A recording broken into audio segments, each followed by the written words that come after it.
The fire was dying, and Arya didn't have the energy to gather more wood. She'd been walking for 3 days since the banishment, her feet blistered and bleeding, her body weak from hunger and exhaustion. The thin cloak she'd been allowed to take provided little protection against the autumn cold, and she knew that if she didn't find shelter soon, she wouldn't survive another night. But there was no shelter, only endless forest stretching in every direction, dark and unforgiving.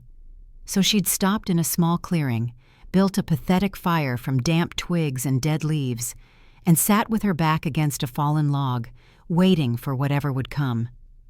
Wolves probably, or bears, or simply the cold creeping into her bones until she fell asleep and never woke up. It seemed like a mercy compared to the life she'd left behind. Arya closed her eyes, remembering the rejection ceremony. She'd known it was coming. Everyone had known. From the moment she'd presented as an Omega at 16, it had been clear that something was wrong with her. She couldn't shift, couldn't feel the pack bonds, couldn't even sense other wolves unless they were standing directly in front of her. The pack healers had examined her, declared her defective, and her family had been shamed by association. Her parents had died when she was 12, killed in a territorial dispute along the borderlands. She remembered her father's last words, shouting for her mother to run, to take Arya and her younger sister Diana to safety. But her mother had refused to leave him, and they'd both fallen defending the boundary. After that, Arya and Diana had been raised by the pack out of obligation rather than love. The other wolves had tolerated them, but barely, especially after Arya's defect became obvious. Diana had been the lucky one. She'd presented as a normal Omega at 15, could shift perfectly, and had been matched with a Beta from the Red Moon pack. She'd moved away 2 years ago, and Arya hadn't heard from her since. Diana had made it clear she wanted nothing to do with a defective sister who would only damage her reputation in her new pack. When Arya turned 21, the minimum age for mating, her intended mate had publicly rejected her in front of the entire Silver Oak pack. Nash, a strong Beta with good bloodlines, had looked at her with disgust and spoken the formal words that would haunt her forever. "I reject you, Arya, as my mate. You're broken. You're useless to this pack. You'll never bear strong pups. You're not worthy of the Silver Oak name." The rejection hadn't hurt as much as it should have. Arya had never felt the mate bond with Nash anyway, had never felt anything but a vague sense of obligation. But the banishment that followed had been brutal. She'd been given 1 hour to gather her belongings, forbidden from saying goodbye to anyone, and escorted to the territory border by armed guards who made it clear she'd be killed if she ever tried to return. So here she was, alone in the wilderness, waiting to die with nothing but a dying fire and the clothes on her back. The wind picked up, sending sparks from the fire spiraling into the darkness. Arya pulled her cloak tighter and tried to ignore the gnawing hunger in her stomach. She'd found some berries earlier, but they'd made her sick, and she'd learned the hard way that she didn't have the survival skills necessary for life outside a pack. She was going to die out here. It was only a question of how long it would take. Arya fingered the silver pendant around her neck, the last gift from her father before he died. It was old, much older than her father had been, with strange markings that no one could translate. Thomas Ward had been a respected border marshal, tasked with maintaining the boundaries between pack territories. He'd told her the pendant had been passed down through his family for generations, and that one day she would understand its importance. That day would never come now. Arya would die here, and the pendant would probably be taken by scavengers, its secrets lost forever. A branch snapped somewhere in the darkness. Arya's eyes flew open, her heart suddenly racing. She stared into the shadows beyond the firelight, trying to see what was out there. Another snap, closer this time, then the sound of paws on fallen leaves, soft and deliberate. They'd come for her. She didn't move, didn't try to run. There was no point. If it was a predator, she was too weak to fight or flee. If it was a Silver Oak patrol come to make sure she truly left, she was already dead. She simply sat there, watching the darkness, and waited. The first wolf emerged from the trees slowly, cautiously, its golden eyes reflecting the firelight. It was huge, easily twice the size of a normal wolf, with dark gray fur and scars along its muzzle. A wild wolf, then, not a shifter. Arya had heard stories about the wild wolves that lived deep in the forest, descendants of ancient bloodlines that had never learned to take human form. They were supposed to be dangerous, territorial, and aggressive toward shifters. But this wolf wasn't attacking. It stood at the edge of the clearing, head lowered, watching her with an intensity that made her skin prickle. And then, to her shock, it took 3 steps forward and laid down right there between her and the forest, like it was guarding her. Arya stared, unable to process what she was seeing. Wild wolves didn't behave this way. They didn't approach fires. They didn't lie down near strangers. They certainly didn't position themselves as protectors. Before she could make sense of it, a second wolf appeared. This one was lighter in color, almost silver, with intelligent amber eyes. It looked at the first wolf, then at Arya, and seemed to make a decision. It walked calmly to the opposite side of the fire and laid down, mirroring the position of the first. Then came a third, and a fourth, and more, emerging from the darkness one by one, each taking a position around the clearing until Arya was surrounded by a ring of wolves. She counted them in stunned silence. 20. 20 massive wild wolves, all lying in a protective circle around her fire, their eyes glowing in the darkness like stars. It should have been terrifying. It should have sent her scrambling for the nearest tree, screaming for help that would never come. But instead, Arya felt something she hadn't felt in years: safety, warmth, connection, as if these wolves, these wild creatures that owed her nothing, had decided she was worth protecting. One of the wolves, the large male with dark gray fur who had been the first to appear, rose and padded toward her. Arya held her breath, her body frozen as he approached. He stopped just inches away, close enough that she could feel the heat radiating from his body, and lowered his massive head until his nose was level with her face. They stared at each other for a long moment. Then slowly, the wolf pressed his forehead against hers. The sensation that flooded through Arya was indescribable. It wasn't a pack bond, not like the ones she'd heard described. It was something older, deeper, more primal. She could feel the wolf's emotions, his curiosity, his recognition, his absolute certainty that she belonged here with them, under their protection. And underneath it all, a single word echoed in her mind, spoken in a voice that wasn't quite human and wasn't quite animal. Sister. The wolf pulled back and returned to his position in the circle.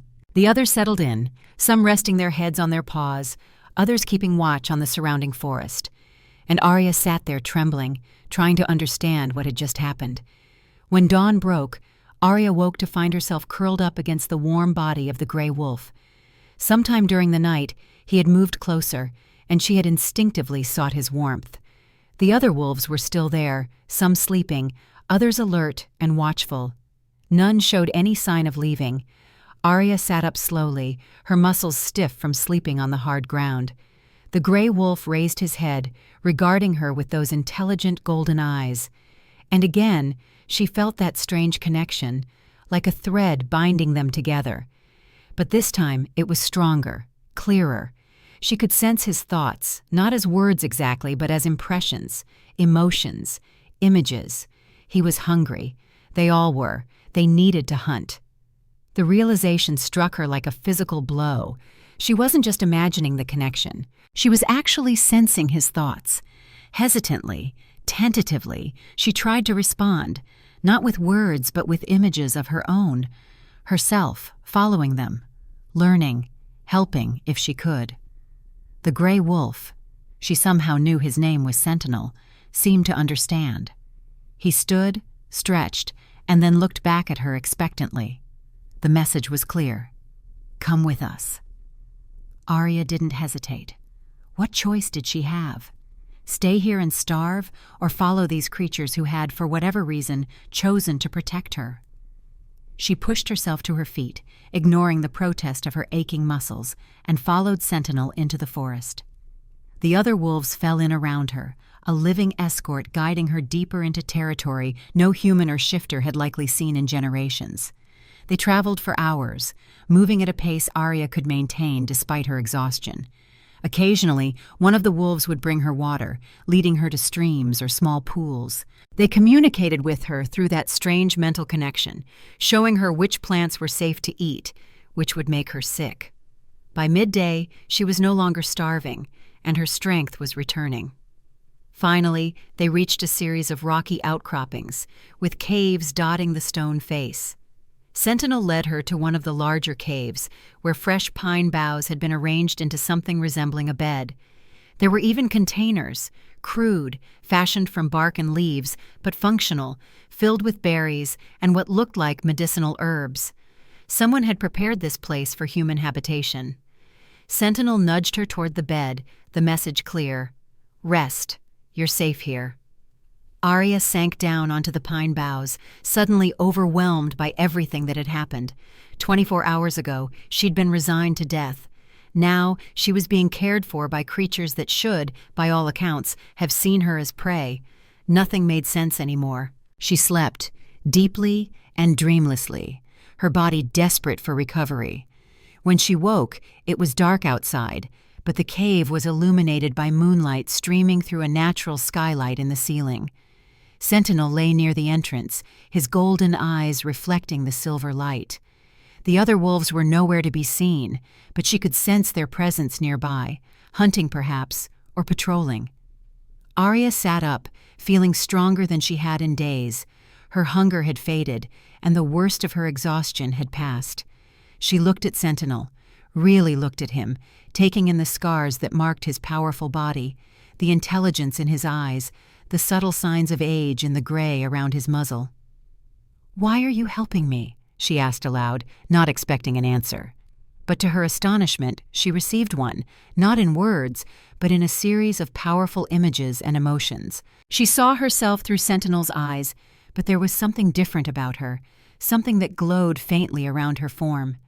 She felt his recognition, his certainty that she was something special, something rare and precious, a bridge between worlds, a wolf speaker. The term meant nothing to her, but the emotion behind it was unmistakable: reverence, hope, and a deep, profound sense of rightness, as if pieces of a cosmic puzzle had finally clicked into place. Over the next several days, Arya adjusted to her new reality. The wolves, her wolves now in some strange way, taught her to survive in the wild. They showed her how to track small game, which plants were edible, how to find water and shelter. Sentinel remained her constant companion, his presence a comfort in this strange new existence. Most remarkably, her ability to communicate with them grew stronger by the day. What had begun as vague impressions became clearer, more detailed. She couldn't exactly hear their thoughts as words, but she understood their intentions, their emotions, their needs, and they understood hers in return. It was as if a door had opened in her mind, revealing a way of communicating she'd never known existed. A gift, not a defect.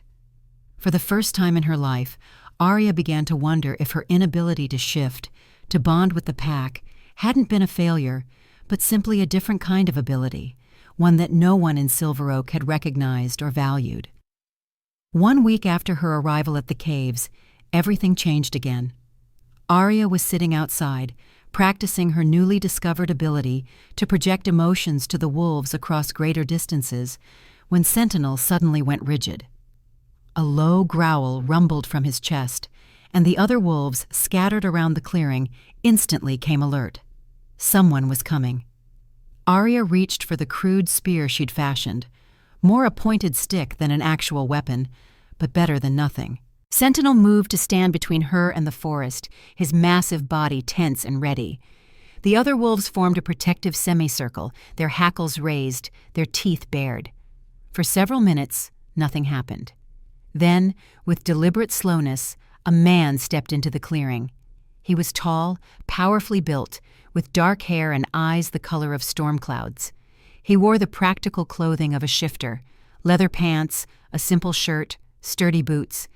But there was something about the way he carried himself that screamed authority. Alpha. This man was an alpha, and a powerful one at that. He was also, Arya noted with a mixture of fear and defiance. Not alone. At least 6 other shifters had emerged from the trees behind him, all bearing the same insignia on their jackets, a stylized tree with roots that transformed into a wolf's profile. Not silver oak, then. Some other pack she didn't recognize. The Alpha stopped at the edge of the clearing, his gaze moving from the wolves to Arya and back again. His expression was one of carefully controlled shock, as if he couldn't quite believe what he was seeing. "Impossible," he said softly, though in the silence of the clearing, Arya heard him clearly. "They should be tearing you apart." Arya tightened her grip on her makeshift spear. "They're my friends," she said, her voice rough from disuse. "Who are you? What do you want?" The man's gaze snapped to her, his eyes narrowing. "Friends," he repeated, as if testing the word. "With wild wolves. 20 wild wolves." He shook his head slowly. "My name is Griffin.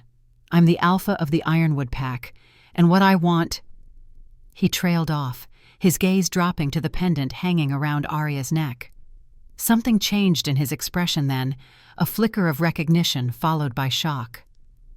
"Where did you get that?" he demanded, taking a step forward. Sentinel's growl deepened, and the other wolves shifted their stance, clearly prepared to attack if Griffin came any closer. The Alpha froze, recognizing the threat. "It was my father's," Arya said cautiously. "It's been in our family for generations." "Your father," Griffin echoed.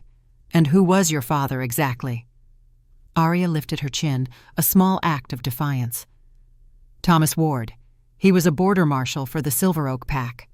Griffin's reaction was immediate and startling. His eyes widened, and he actually took a step back, as if physically struck by the information. "Thomas Ward," he repeated. "The Thomas Ward? The marshal who died defending the northeast border 6 years ago?" Arya nodded, confused by his reaction. Her father had been respected, yes, but not famous. Certainly not someone whose name should cause this kind of response in an Alpha from another pack. "And you're his daughter," Griffin continued, his gaze intense now, searching her face as if looking for confirmation of something. "His blood," he gestured to the pendant, "and you bear his mark." "It's just a pendant," Arya said, her hand instinctively moving to touch the silver disc. Griffin shook his head slowly. "No, it's not just a pendant. It's a symbol of office, of heritage."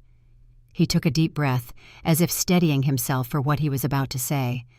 "Your father wasn't just a border marshal, Arya Ward.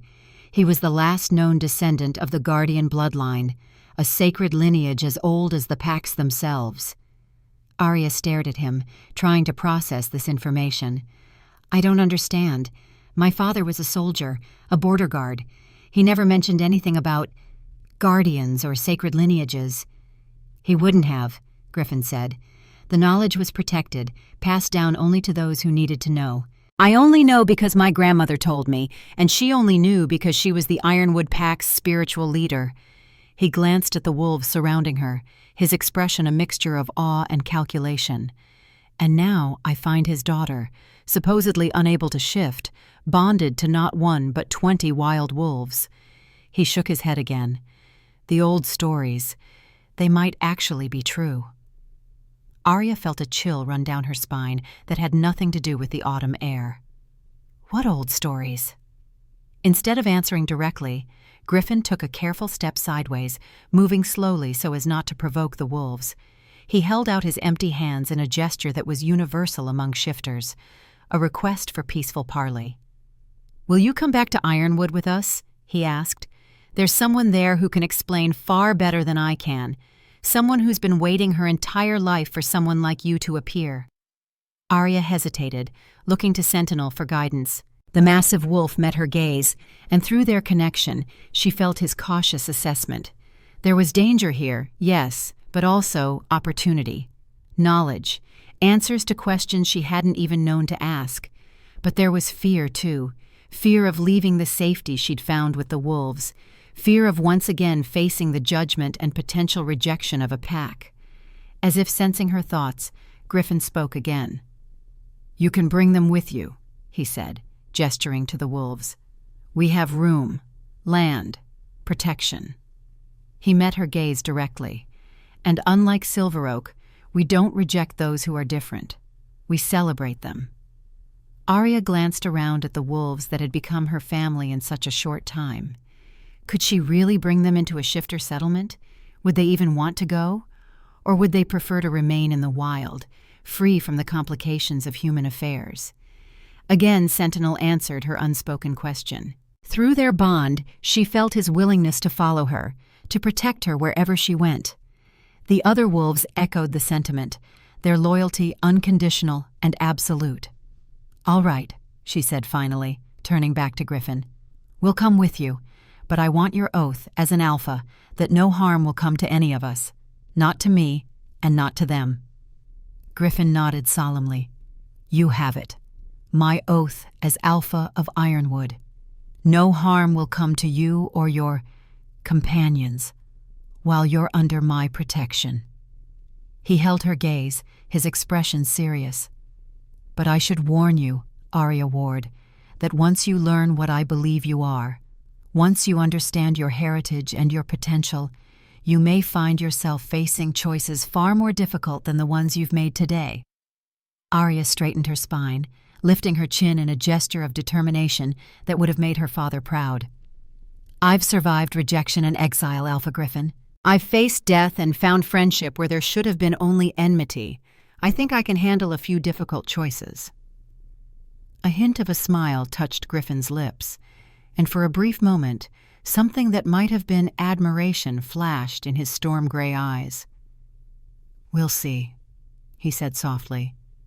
Then, more loudly, to his companions, "We're escorting Ms. Ward and her friends back to Ironwood.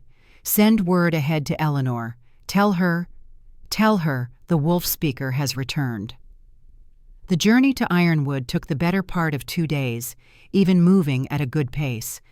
Griffin's patrol adapted quickly to traveling with a human and 20 wild wolves, though Arya could sense their unease whenever one of her wolves moved too close. As they traveled, Griffin shared more about the Ironwood Pack. Unlike Silver Oak, which maintained a more traditional, isolated existence, Ironwood had embraced the modern world. Their territory included not just forest land, but a small, thriving town where shifters and a select few humans lived and worked together. They had electricity, internet, medical facilities, all the conveniences of contemporary life, balanced with the traditions and needs of wolf shifters. "We believe in progress," Griffin explained as they walked.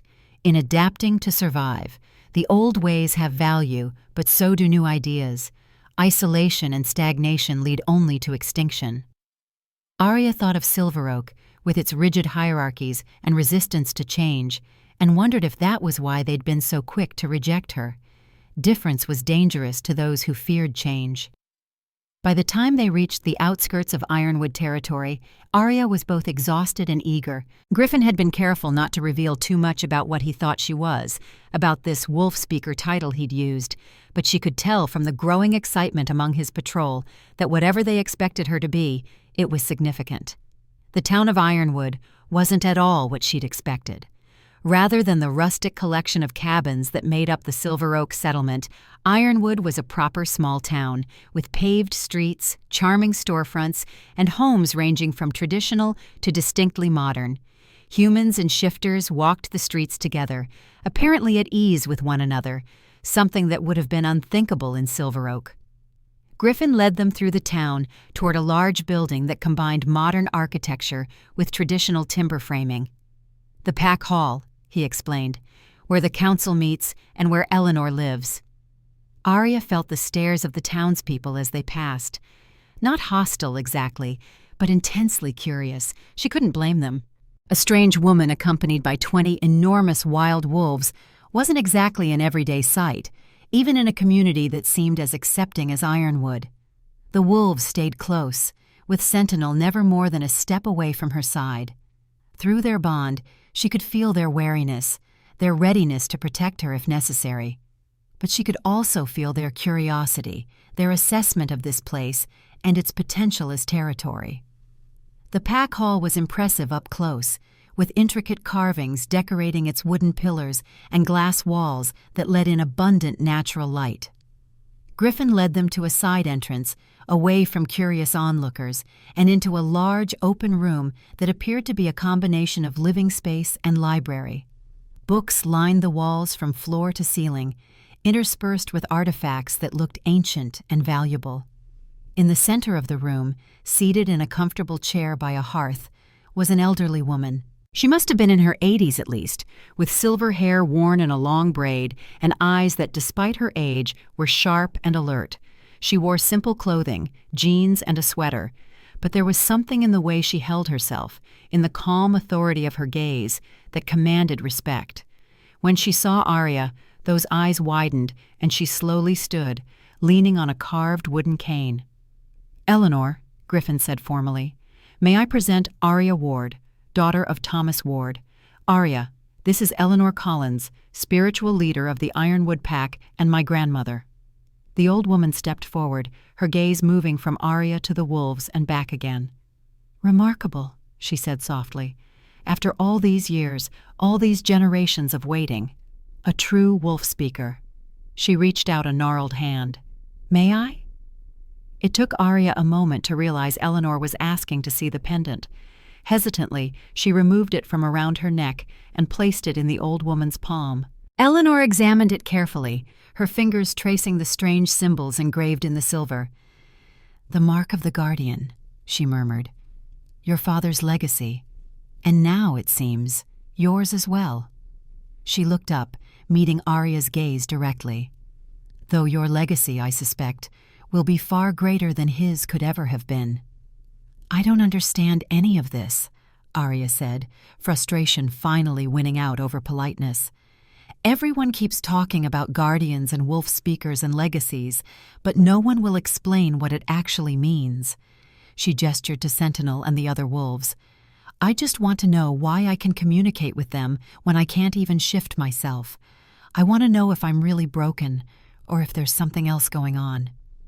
Eleanor's expression softened. "Oh, child," she said gently, "you're not broken. You're a miracle." She returned the pendant, closing Arya's fingers around it with surprising strength. "And I will explain everything, I promise. But first you need to rest. You've traveled far, and the story I have to tell you is long and complex. Better to hear it with a clear mind." As much as Arya wanted answers immediately, she couldn't deny her exhaustion. The journey had taken its toll, and the emotional strain of everything she'd learned, or half-learned, weighed heavily on her. "All right," she conceded. "But tomorrow, I want to know everything." Eleanor smiled, a twinkle of mischief in her aged eyes. "Everything is a lot to ask for, my dear. But I'll tell you what you need to know to understand your place in the world. That, at least, I can promise." Griffin showed Arya to a guest house on the edge of town, a comfortable cabin with enough space for her and all 20 wolves. There was food waiting, proper human food for her and fresh meat for the wolves. Clean clothing in her size was laid out on the bed, and the bathroom had hot running water, a luxury Arya hadn't experienced since leaving Silver Oak. After she'd bathed and eaten, Arya sat on the cabin's porch, watching as her wolves explored their new temporary territory. Sentinel lay at her feet, his golden eyes alert but relaxed. The moon was rising, nearly full, bathing everything in silver light. For the first time since her exile, Arya felt a flicker of hope. Whatever she was, this wolf speaker that Eleanor and Griffin seemed so excited about, it was clearly valued here in Ironwood, and if she could learn to understand and control her abilities, maybe she could finally find a place where she belonged. As if reading her thoughts, Sentinel lifted his head and pressed it against her knee. Through their bond, she felt his certainty, his absolute conviction that she was exactly where she needed to be, doing exactly what she was meant to do. "I hope you're right," she whispered, running her fingers through his thick fur. "I really hope you're right." The following morning, Arya woke to a gentle knock on the cabin door. When she opened it, still bleary from sleep, she found Griffin standing on the porch, holding a tray with coffee and what smelled like fresh pastries. "Thought you might be hungry," he said, offering her the tray. "And I figured you'd have questions before we meet with Eleanor." Arya accepted the tray, momentarily thrown by the casual kindness. In Silver Oak, an alpha wouldn't have delivered food personally to anyone, let alone a supposedly defective Omega from another pack. "Thank you," she said, setting the tray on the small table by the window. She poured coffee for herself and gestured for Griffin to sit if he wanted to. "And yes, I do have questions, about 1,000 of them." Griffin smiled slightly as he took the offered seat. "I'd be surprised if you didn't. I'll answer what I can, though some things should come from Eleanor." Arya sipped her coffee, gathering her thoughts. "Let's start with the basics. What exactly is a wolf speaker?" Griffin leaned back in his chair, considering his words carefully. "According to our traditions, a wolf speaker is a bridge between shifters and wild wolves. Someone who can communicate with the wild ones, understand them, bond with them in ways no ordinary shifter can." He glanced out the window, where several of the wolves were visible, patrolling the perimeter of the cabin. They were common once, thousands of years ago, when shifters and wild wolves lived in harmony, but they became increasingly rare as the two groups grew apart. "And now?" Arya prompted. "Now they're practically mythical. The last confirmed wolf speaker in our records lived over 200 years ago." His gaze returned to her, intense and assessing. "Until you." Arya absorbed this, trying to reconcile it with everything she'd believed about herself. "And this has something to do with why I can't shift? Why I couldn't bond with my pack?" Griffin nodded. "We believe so. The old texts suggest that wolf speakers channel their shifting energy differently. Instead of using it to change their own form, they use it to create and maintain bonds with wild wolves. It's not a defect, Arya. It's a different kind of power entirely." "And my father? You called him a guardian. What does that mean?" At this, Griffin's expression grew more guarded. "That's a more complicated story, one that ties into why Eleanor is so excited to meet you. The short version is that guardians were the traditional protectors and partners of wolf speakers. They were said to have special abilities of their own, though the specifics have been lost to time." He hesitated, then added, "Your father may not have known what he was. The knowledge was preserved in only a few packs, ironwood among them. But the pendant he gave you, that mark, it's unmistakable. He came from a guardian bloodline, whether he knew it or not." Arya touched the pendant around her neck, trying to imagine her straightforward, practical father as some kind of mystical guardian figure. It seemed impossible. And yet, hadn't he always had an uncanny sense for danger? Hadn't he always seemed to know exactly where the pack boundaries were, even without markers? "One more question," she said. "Why is this important? Why did you bring me here? Why does Eleanor care whether I'm a wolf speaker or not?" Griffin's expression turned grave. "Because our pack, all shifter packs, are facing a crisis, though most don't know it yet." He leaned forward, his voice dropping. "Each generation, fewer and fewer shifters are being born with the ability to complete a full transformation. The partial shifts are becoming more common, and some children don't manifest any shifting abilities at all. If this continues—" He shook his head. "In a few generations, we could lose our connection to our wolf nature entirely. And you think I can help with this? How?"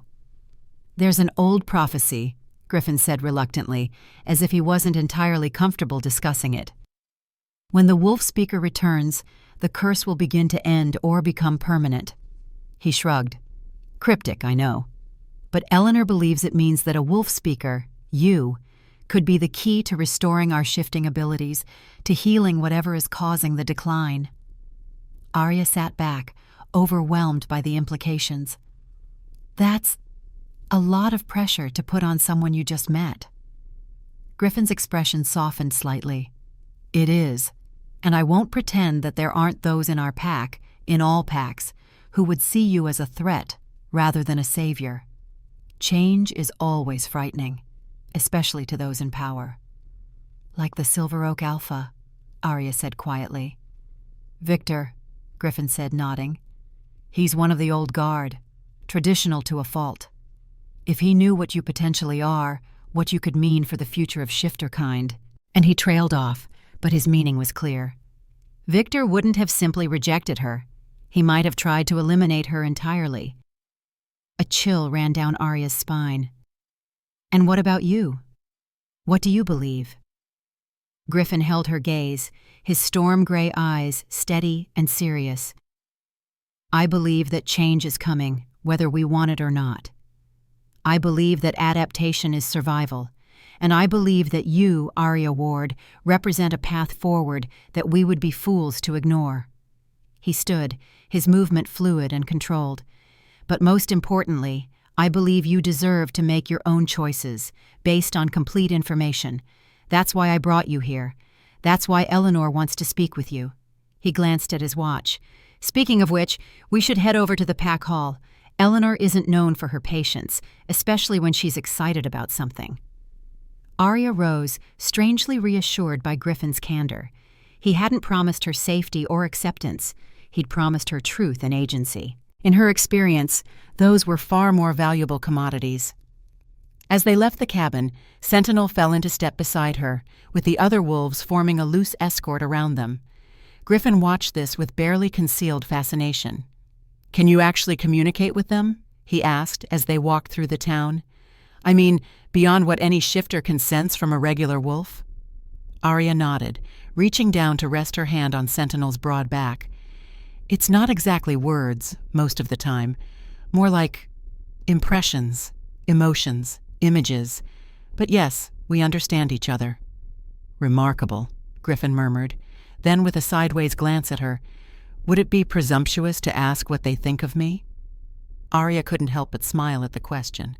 She reached out through her bond with Sentinel, sensing his assessment of the Ironwood Alpha. "They think you're strong, honorable." She paused, catching another impression. "But too stiff, too controlled." "Like you're afraid of your own power." Griffin's eyebrows shot up. "I see honesty runs in wolf families, wild or not," he said dryly. "You asked," Arya pointed out. "So I did." A hint of a smile played around his lips, "and I'll take it as valuable feedback from an unexpected source." When they reached the pack hall, Eleanor was waiting for them in the same room as before, though now a small table had been set up with tea and what looked like very old books and scrolls. "Arya," she greeted warmly, "and your magnificent companions. Please, come in, sit down." She gestured to the comfortable chairs arranged around the table. "We have much to discuss." Arya took a seat, with Sentinel positioning himself at her side. The other wolves settled around the room, some lying down, others standing guard near the windows and doors. Eleanor watched this arrangement with obvious delight.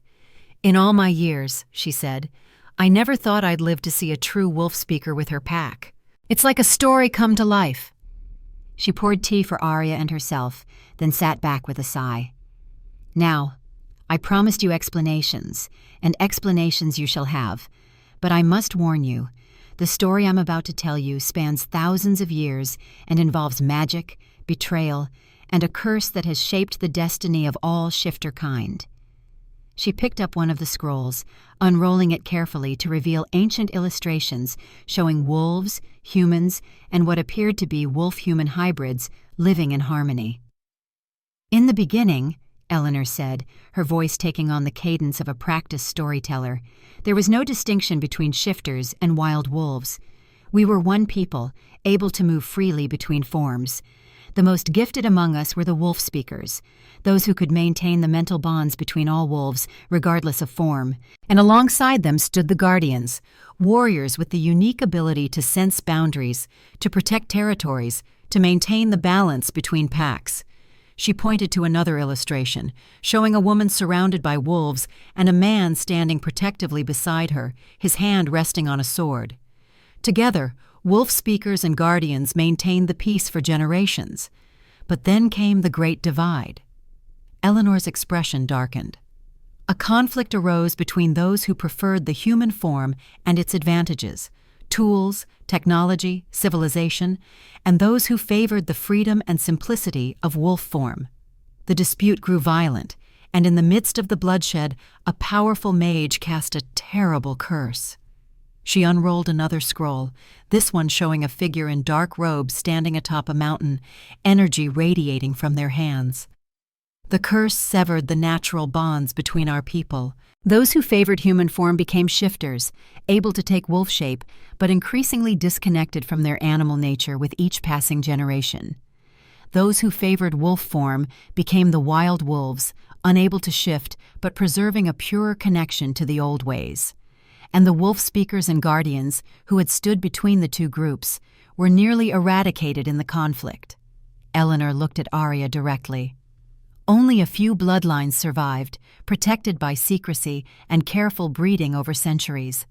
Your father's line was one of the last guardian bloodlines, and you, my dear, are something even rarer, a wolf speaker born to a guardian bloodline, the first in recorded history. She set down the scroll and picked up an ancient, leather-bound book. There is a prophecy, recorded here in the oldest text we possess. It states that when the bloodlines of speaker and guardian unite once more, the curse will either be broken, restoring the natural bonds between all wolf kind, or it will become permanent, forever dividing us into separate species. Eleanor closed the book gently. That is why your appearance now is so significant, Arya, because the curse has been accelerating in recent generations. More and more shifters are losing their connection to their wolf nature. If this continues, within a few generations, we may lose the ability to shift entirely. Arya sat in stunned silence, trying to absorb the magnitude of what Eleanor was telling her. It seemed impossible, like something out of a fairy tale rather than real history. And yet the connection she felt with her wolves, the strange abilities she'd discovered, they defied conventional explanation. "And you think I can break this curse?" she finally asked, her voice small in the weight of the moment. Eleanor's expression turned grave. "I believe you are a key part of breaking it, yes. But the prophecy speaks of the union of speaker and guardian bloodlines. You are one half of the equation." "And the other half?" Eleanor and Griffin exchanged a look that Arya couldn't quite interpret. Then Griffin spoke, his voice carefully neutral. "We believe I may carry the guardian bloodline as well. My grandmother's research suggests that my mother's family had guardian ancestry, though it was diluted over generations." He met Arya's gaze directly. "Which means, according to the prophecy, that you and I together might be capable of breaking the curse." The implications hit Arya like a physical blow. "Together," she repeated.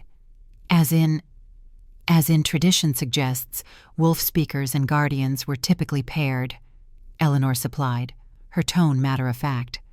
"Partners in all things, including marriage and children." Arya felt heat rush to her face. "You can't be serious. You're suggesting that we should... She gestured between herself and Griffin, unable to even articulate the thought.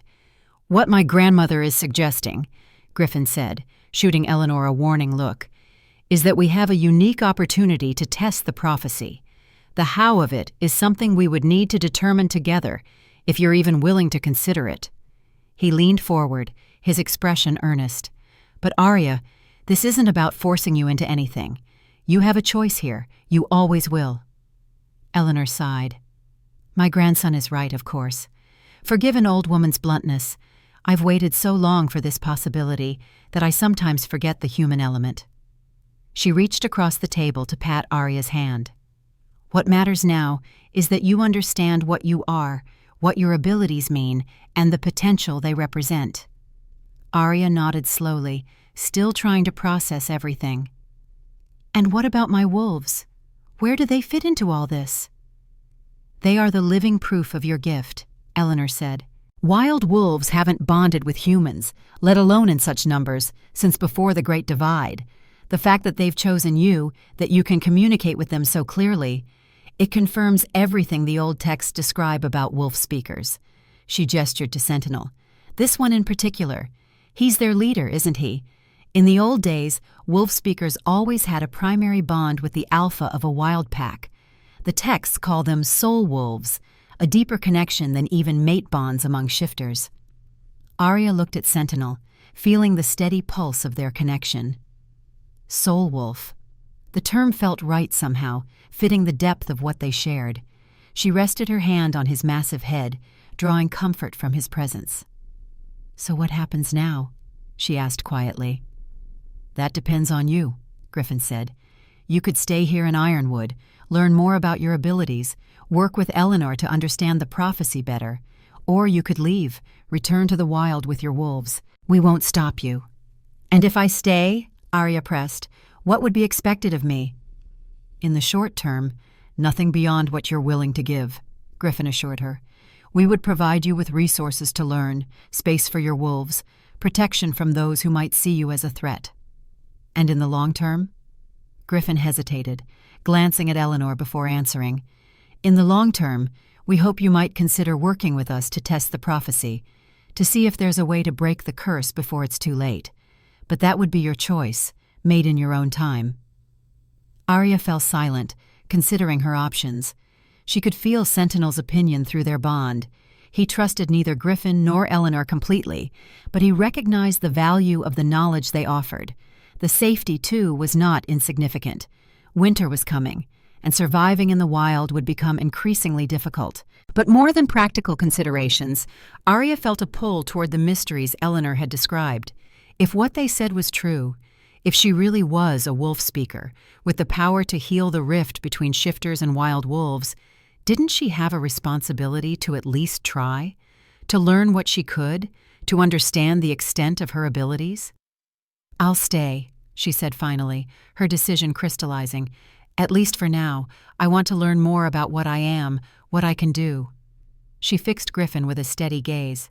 "But I make no promises beyond that. No commitments to prophecies or curses or partnerships. Is that clear?" Griffin nodded, a hint of respect in his expression. "Perfectly clear. We ask nothing more than your willingness to learn." Eleanor clapped her hands together, barely containing her excitement. "Wonderful. We'll begin your training immediately. There's so much to cover. The history, the rituals, the techniques for strengthening your bonds." Arya couldn't help but smile at the old woman's enthusiasm. "One step at a time, please. I'm still adjusting to the idea that I'm not broken after all." "Broken?" Eleanor scoffed. "My dear, you are the most whole person to walk through those doors in generations." She reached out to take Arya's hand, her grip surprisingly strong. "You are exactly what you were meant to be. Never doubt that again." As Arya left the pack hall with Griffin and her wolves, she felt a strange mixture of emotions: hope, fear, anticipation, doubt.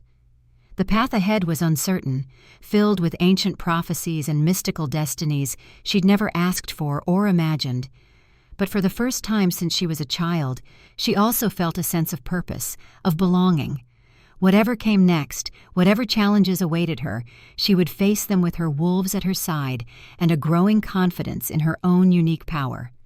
The wolf speaker had returned, and the world of shifters would never be the same again. Arya's training began the very next day.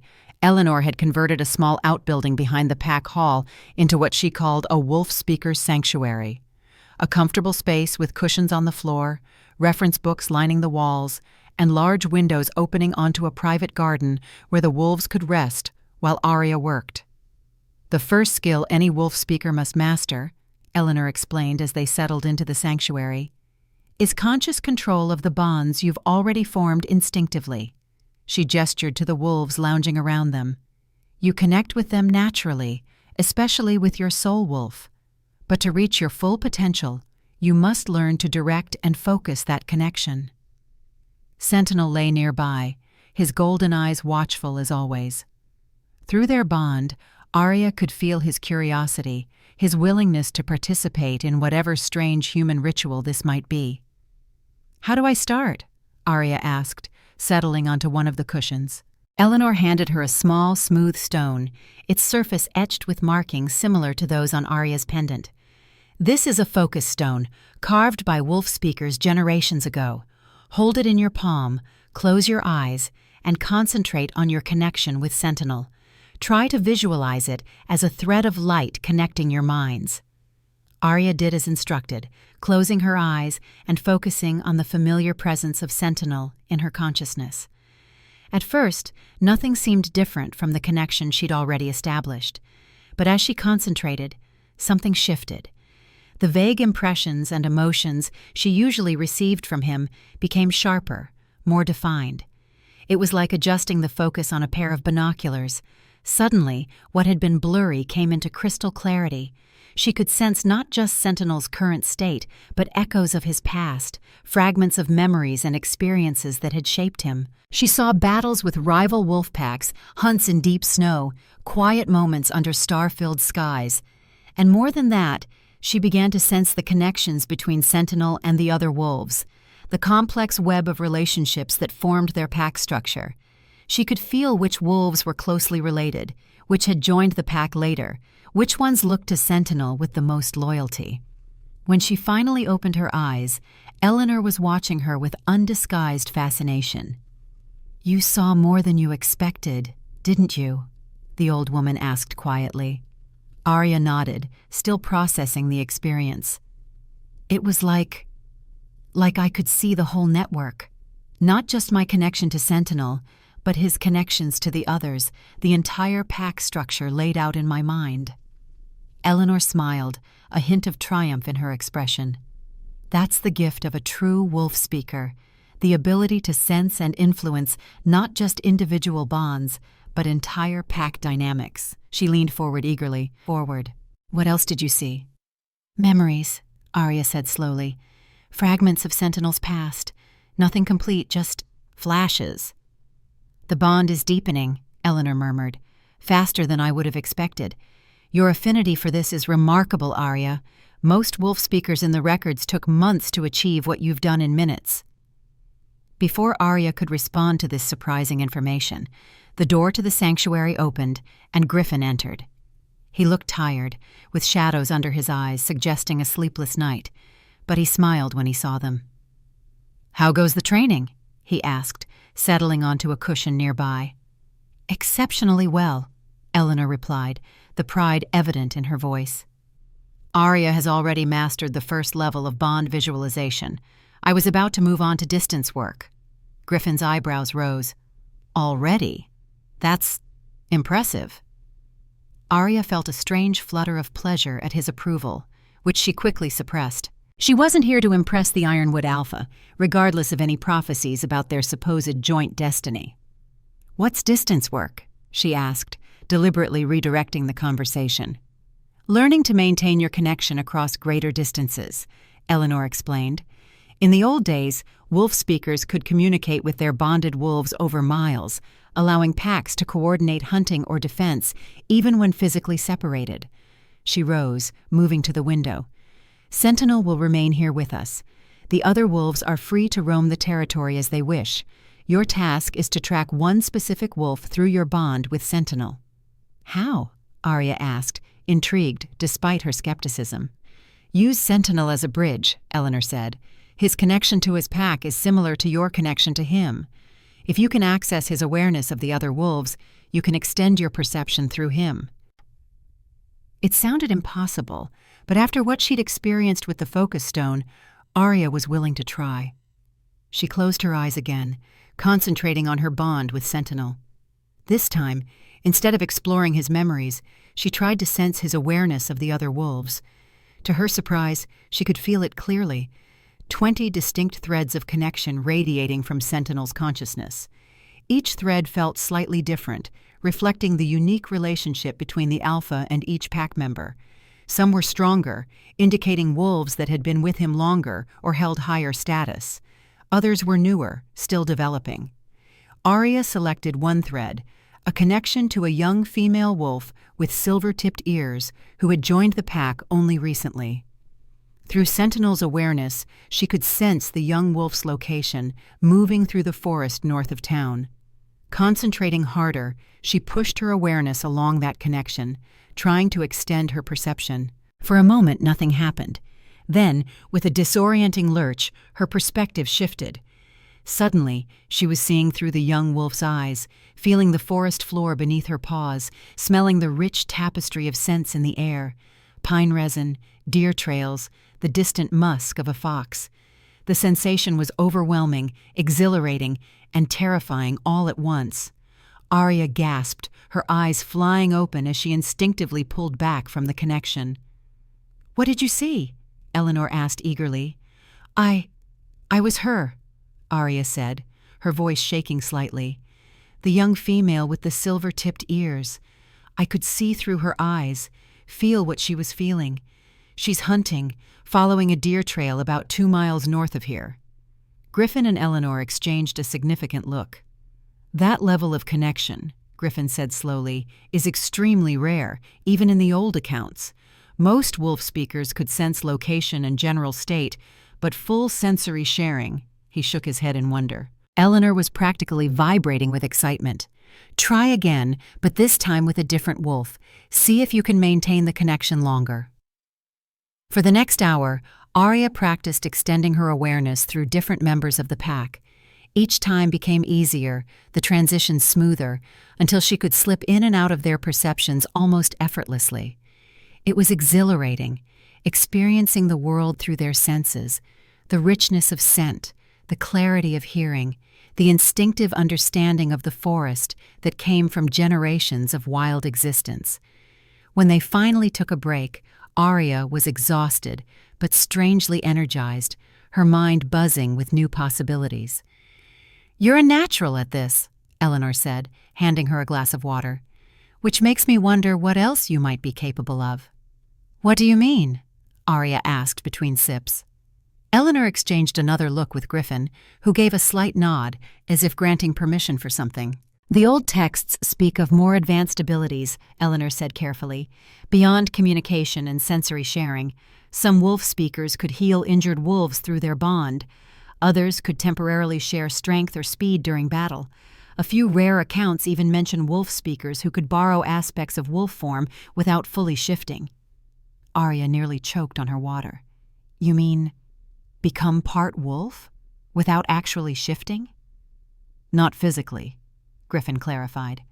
"More like channeling wolf traits through the bond, enhanced senses, reflexes, instincts, a hybrid state of consciousness rather than a hybrid physical form." Arya glanced at Sentinel, who had been watching the entire session with quiet intensity. The idea was simultaneously frightening and fascinating. To experience not just the wolf's perceptions, but its nature, its essence, what would that feel like? Would she lose herself in the process, or discover some deeper truth about her own identity? "I'd like to try," she said firmly. "Not right now. I need time to process what I've already learned. But soon." Eleanor nodded, seemingly pleased with her enthusiasm. "Tomorrow, then. For now, rest. The mental exertion of bond work can be exhausting, especially for beginners." Griffin rose. "I'll walk you back to your cabin. There are some things we should discuss anyway." As they left the sanctuary, Sentinel immediately fell into step beside Arya, with several of the other wolves joining them as they crossed the compound. The remaining wolves had scattered throughout Ironwood territory, exploring their new surroundings but maintaining their connection to the pack. "Your wolves seem to be adapting well to Ironwood," Griffin observed as they walked. "They're curious," Arya replied, sensing the general mood of the pack through her expanded awareness. "This environment is very different from the deep forest they're used to. More humans, more structures, different scents and sounds. But they feel safe enough to explore, which is a good sign." "And how about you?" Griffin asked, his tone more serious. "How are you adapting to all of this? It's a lot to take in, especially after what you've been through." Arya considered the question. "It's overwhelming," she admitted. "A week ago, I thought I was defective, useless. Now I'm supposedly some kind of mythical figure with the power to break ancient curses. It's hard to reconcile those two realities." "I can imagine," Griffin said quietly. "For what it's worth, I think you're handling it remarkably well." They walked in silence for a moment before he spoke again. "There's something you should know. News of your arrival in Ironwood is spreading. I've already received inquiries from other pack alphas, including Victor from Silver Oak." Arya tensed. What did he want? "Information, officially. He claimed concern over a missing pack member." Griffin's expression hardened slightly. "Unofficially, I suspect he's nervous. Silver Oak rejected you as defective, only to have you welcomed into Ironwood as someone potentially valuable. It makes him look either incompetent or deliberately malicious." "And what did you tell him?" "That you're under Ironwood protection as a political refugee, and that any attempt to forcibly retrieve you would be considered an act of aggression against our pack." Griffin's tone was matter-of-fact, but Arya could sense the steel behind his words. "I didn't mention anything about wolf speakers or your abilities. That information is too sensitive to share widely right now." Arya nodded, grateful for his discretion. "Will he accept that answer?" "For now," Griffin said. "But Victor is proud and stubborn. If he feels his authority is being challenged, he might push further." He glanced at her. "There's also the matter of your sister, Diana. She's still with the Red Moon Pack, married to one of their betas. If Victor can't get to you directly, he might try to use her as leverage." The thought sent a chill down Arya's spine. She and Diana hadn't been close in years, but the idea of her sister being caught in the middle of this situation was disturbing. "Can we warn her somehow?" "I've already sent a message to the Red Moon Alpha, a woman named Serena. She's more progressive than Victor, and we've had good relations in the past. I explained enough of the situation that she'll keep an eye on your sister without revealing the full truth." They had reached the cabin now. Arya paused at the steps, turning to face Griffin directly. "Thank you for doing that, for protecting Diana, and for standing up to Victor on my behalf. You didn't have to do either." Griffin met her gaze steadily. "Yes, I did. Whatever else you may think of me, Arya, know this. I take my responsibilities as Alpha seriously. You came to Ironwood seeking refuge, and I gave you my word that you'd be protected. I don't make promises lightly, and I never break them." Something in his tone, in the quiet intensity of his expression, made Arya believe him. Despite her initial wariness, she was beginning to think that Griffin might be that rarest of things, an alpha motivated by genuine concern for those under his protection rather than simple power or status. "There's one more thing we need to discuss," Griffin continued. "Eleanor mentioned the advanced abilities described in the old texts. If you're going to attempt those techniques, you should know the risks involved."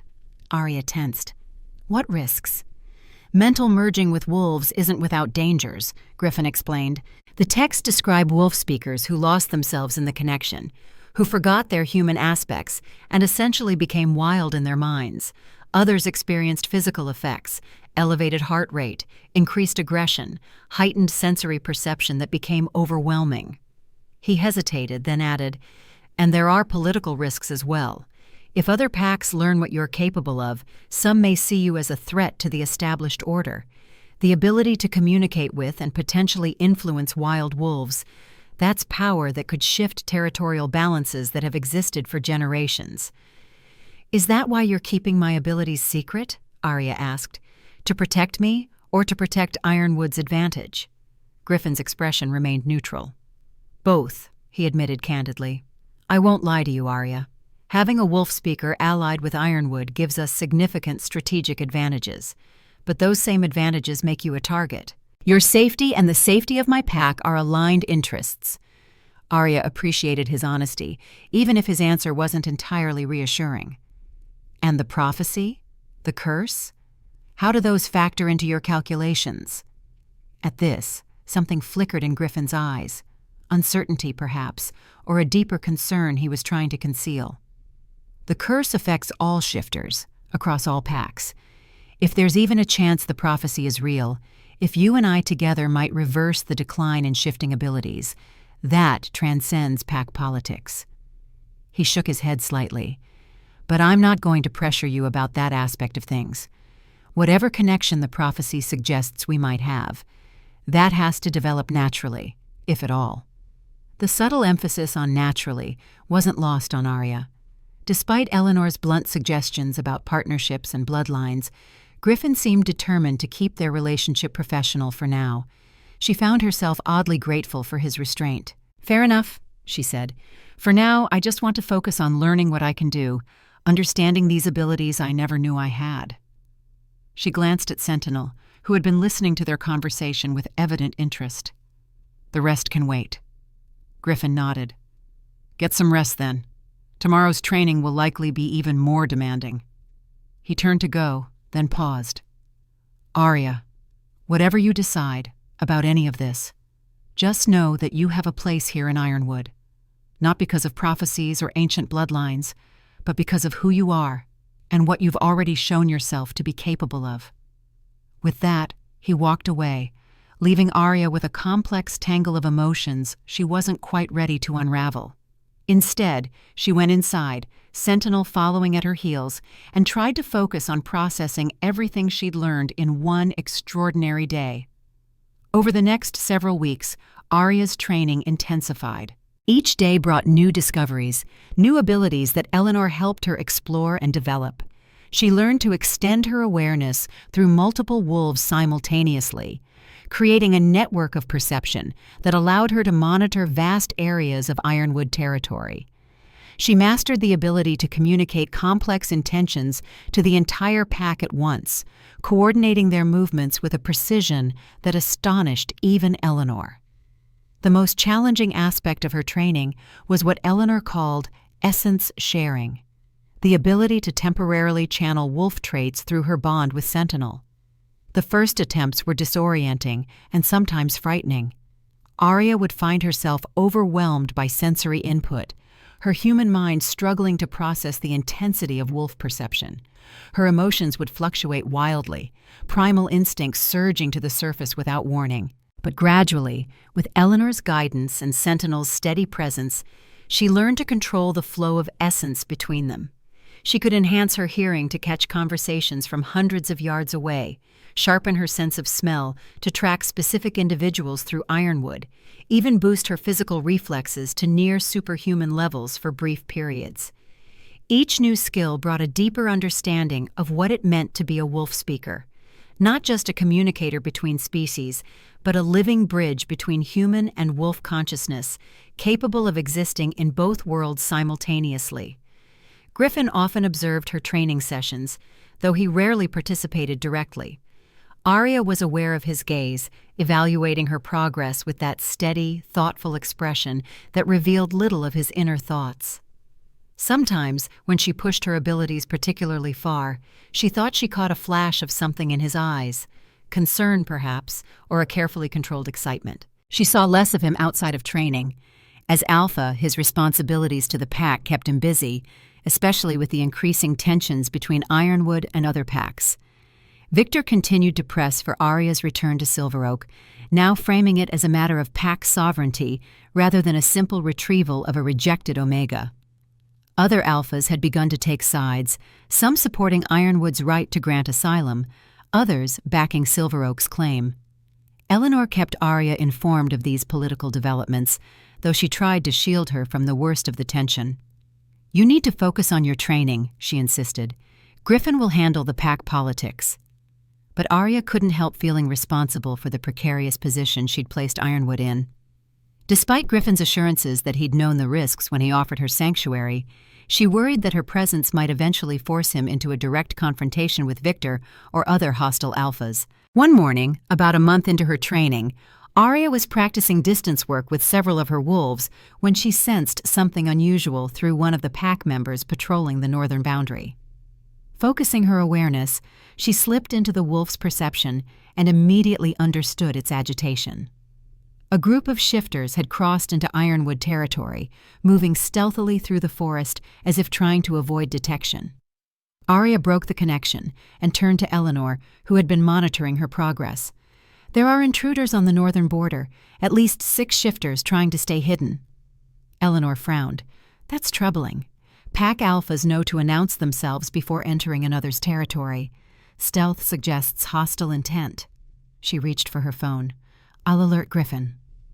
But Arya was already extending her awareness again, directing several of her wolves to converge on the location while maintaining enough distance to avoid detection themselves. Through their eyes, she observed the intruders more closely. They wore dark clothing and moved with military precision, clearly trained for covert operations. One man in particular caught her attention, tall, with sharp features and a cold efficiency to his movements that marked him as the leader. Though she'd never seen him in person, she recognized him immediately from pack gatherings her father had taken her to as a child. "Sebastian," she said, the name leaving a bitter taste in her mouth. "The Alpha of Shadowfang. He's leading the group personally." Eleanor's expression turned grim. "This is worse than I feared. Sebastian has a reputation for ruthlessness, even among alphas, and he's been one of Victor's closest allies for years." She finished texting Griffin, then turned back to Arya. "Can you keep tracking them without being detected? Griffin will want to know their movements, but we can't risk alerting them to our awareness." Arya nodded, already deep in concentration as she coordinated her wolves' positions. Through their senses, she could now hear fragments of conversation among the intruders. "Must be somewhere in the main settlement. Alpha said alive if possible, but don't take chances. Worth more than the trouble." The implications were clear. This wasn't a diplomatic mission gone wrong or a simple territorial violation. This was a targeted operation, and Arya had little doubt about who the target was. She relayed this information to Eleanor, who grew increasingly concerned. "They're moving too quickly for a normal patrol to intercept them," the older woman said. "And if they reach the town before Griffin can organize a defense." An idea formed in Arya's mind, risky but potentially effective. "My wolves could intercept them. Not attack necessarily, but delay them, confuse them, lead them away from the settlement." Eleanor looked uncertain. "That would reveal your abilities.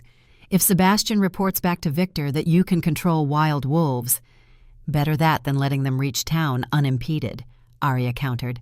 "Besides, they probably already suspect something. Why else would Sebastian come in person?" After a moment's hesitation, Eleanor nodded. "Do it. But be careful. Sebastian is dangerous, and he won't hesitate to kill your wolves if they threaten him directly." Arya closed her eyes, focusing on her connection with the entire pack. She sent them clear images, intentions, strategic positions.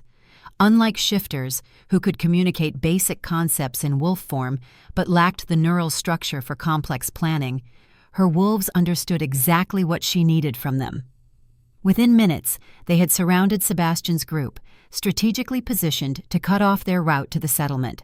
At Arya's signal, they began to make their presence known, not attacking, but moving visibly through the undergrowth, occasionally showing themselves before vanishing again, creating the impression of a much larger force circling the intruders.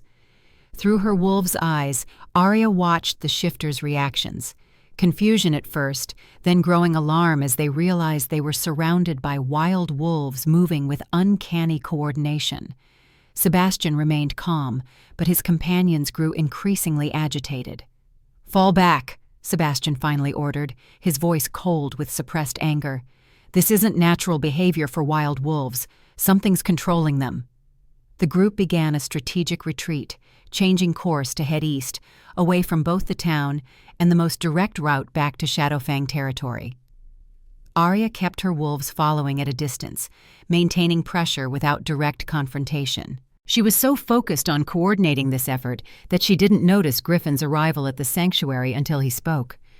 "Impressive strategy," he said, causing Arya to open her eyes with a start. "Eleanor told me what you're doing. It's working. Our patrol just reported that Sebastian and his team have crossed back over the eastern border." Arya let out a breath she hadn't realized she was holding. "They were coming for me, weren't they?" Griffin's expression hardened. "Almost certainly. Sebastian wouldn't risk a covert incursion into Allied territory unless the prize was worth the potential diplomatic fallout." He ran a hand through his hair, a rare gesture of frustration. "This changes things. If Sebastian is willing to move against us directly, others may follow." "I'm sorry," Arya said quietly. "I've brought this trouble to your door." Griffin shook his head firmly. "This isn't your fault, Arya. Sebastian and Victor have been looking for an excuse to challenge Ironwood's authority for years. Your presence may have accelerated their plans, but the conflict was inevitable." He turned to Eleanor. "We need to accelerate Arya's training. If Sebastian reports back about the coordinated wolf behavior, Victor will put the pieces together. We may have weeks rather than months before they make another, more forceful attempt." Eleanor nodded grimly. "She's ready for the advanced techniques. Her progress has been remarkable." Griffin returned his attention to Arya. "We should also consider a more proactive approach. Being constantly on the defensive puts us at a disadvantage." "What are you suggesting?" Arya asked. "Information," Griffin replied. "We need to know exactly what Victor and Sebastian are planning, how many allies they've gathered, when they might move against us." He hesitated, then added, and we need to understand why they're so determined to capture you specifically. It can't just be about pack pride or saving face. Arya considered this. My wolves could help with surveillance, but they can't get inside buildings or understand human conversations they might overhear. No, Griffin agreed, but they could help us get someone else close enough to gather that information. He met her gaze directly. Someone who knows Victor's territory and has legitimate reasons to be there. Understanding dawned. You want to contact Diana, my sister. Griffin nodded. If she's willing to help us, she could be an invaluable source of information. Her husband's connection to the Red Moon Pack gives her legitimate access to interpack communications that would normally be closed to outsiders. And if she's not willing to help? Arya asked quietly. Diana made it very clear years ago that she wanted nothing to do with me or my defect. Griffin's expression softened slightly. People change, Arya, especially when they learn that what they believed was wrong. Diana might have rejected you because she believed what Victor and the others said, that you were defective, a liability. Learning the truth about your abilities might change her perspective. Or it might make her even more determined to distance herself, Arya countered. Not everyone embraces the extraordinary, Griffin. Some people prefer the comfort of conformity. True, he acknowledged. But we won't know unless we try. And right now, we need every advantage we can get. Arya fell silent, considering the implications. Contacting Diana meant opening old wounds, risking further rejection from the only family she had left. But if there was even a chance her sister might help, might actually be relieved to learn that Arya wasn't broken but special, wasn't it worth the attempt? All right, she said finally. How do we reach her without alerting Victor or her husband's pack? I've already spoken with Alpha Serena of Red Moon, Griffin replied. She's agreed to facilitate a private meeting on neutral territory. She doesn't know the details, only that it's important and potentially benefits both our packs. Arya raised an eyebrow. You arranged this before consulting me? Griffin had the grace to look slightly abashed. I arranged the possibility. Whether it happens or not is entirely your decision. When and where would this meeting take place? 3 days from now, at a hunting cabin on the border between Ironwood and Red Moon territories. Serena will personally escort Diana there, and I'll accompany you. No one else will know about the meeting. Eleanor, who had been listening quietly, spoke up. It's a reasonable precaution, given the circumstances, and it would be valuable to have someone inside Victor's information network. Arya sighed. I'll do it, but I want to bring Sentinel with me. If things go badly, I want the option to leave quickly. Griffin nodded. Of course. Your soul wolf's presence might even help convince Diana of the truth. He hesitated, then added more gently. For what it's worth, I hope she surprises you. Family bonds can be more resilient than we sometimes give them credit for. Something in his tone made Arya wonder about Griffin's own family, beyond Eleanor. He rarely spoke of personal matters, maintaining a careful professional distance in most of their interactions.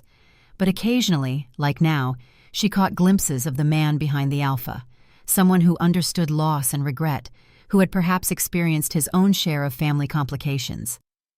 Before she could respond, Sentinel sent her a mental alert. Through her connection with the wolves still monitoring the eastern border, she sensed movement, a lone figure crossing into Ironwood territory.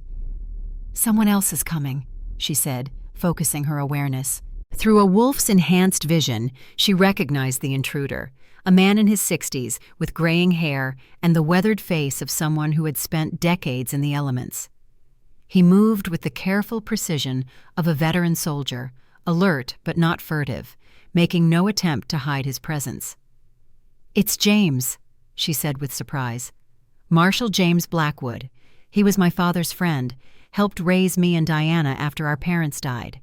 She frowned in confusion. But why would he cross into Ironwood alone? He's Victor's senior border marshal. Griffin and Eleanor exchanged concerned looks. It could be a trap, Griffin suggested. A familiar face to lure you out. Or he could be coming to warn us, Eleanor countered. Not everyone in Silver Oak may agree with Victor's methods, especially those who knew Thomas Ward personally. Arya closed her eyes again, directing one of her wolves to approach James directly. Through the wolf's senses, she watched as the old marshal stopped, standing perfectly still as the massive predator emerged from the underbrush. To her surprise, James showed no fear. He slowly raised empty hands, then spoke directly to the wolf as if he knew Arya could hear him. "Little cub," he said, using the nickname he'd given her as a child, "if you can hear me, I need to speak with you, urgently. It's about your father, and about what Victor and Sebastian are really planning." The sincerity in his voice, the genuine concern in his expression, these weren't things that could be easily faked. Arya made her decision quickly. "He's alone, and I believe he's genuinely trying to help," she told Griffin. "We should bring him in, hear what he has to say." Griffin still looked skeptical, but he nodded. "I'll send a patrol to escort him to the pack hall. You and Eleanor head back there now. If this is legitimate, we need to hear his information as soon as possible." As she rose to leave with Eleanor, Griffin caught Arya's arm gently. "Be careful," he said quietly. "James may have been like family once, but his primary loyalty has been to Silver Oak for decades. Don't reveal more than necessary until we're certain of his intentions." Arya nodded, but deep down, she felt confident about James. He had been her father's closest friend, the one person who had shown her consistent kindness after her parents' deaths. If anyone from her old life could be trusted, it was him. An hour later, James was seated in Griffin's private office within the pack hall, looking tired but relieved to be there. Arya had entered first, approaching him with cautious joy. He had embraced her immediately, his weathered face creasing with genuine emotion. "Look at you," he'd said, holding her at arm's length to examine her. "You're thriving here. Your father would be so proud." Now, with Griffin and Eleanor also present, the conversation had turned to more serious matters. "I don't have much time," James said, accepting the coffee Eleanor offered him. "Victor doesn't know I've crossed into Ironwood. I'm officially on a 3-day hunting trip, but if he discovers I've come here, I'll be considered a traitor." "Why take the risk?" Griffin asked bluntly. James looked directly at Arya. "Because Thomas would have expected nothing less of me.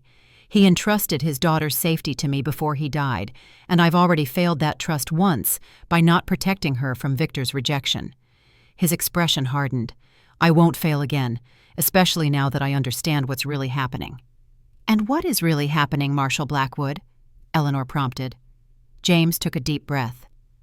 "Victor and Sebastian aren't just trying to retrieve Arya to save face.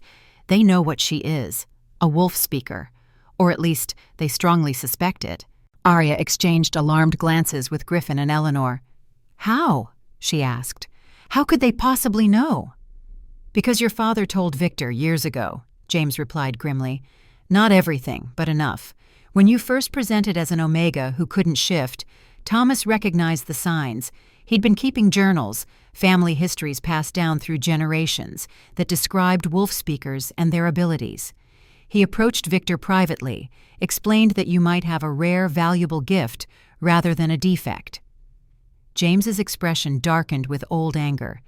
"Victor pretended to accept this possibility, promised to protect you while your abilities developed. But behind Thomas's back, he began communicating with Sebastian about ways to control or eliminate the potential threat you represented." "Threat?" Griffin repeated.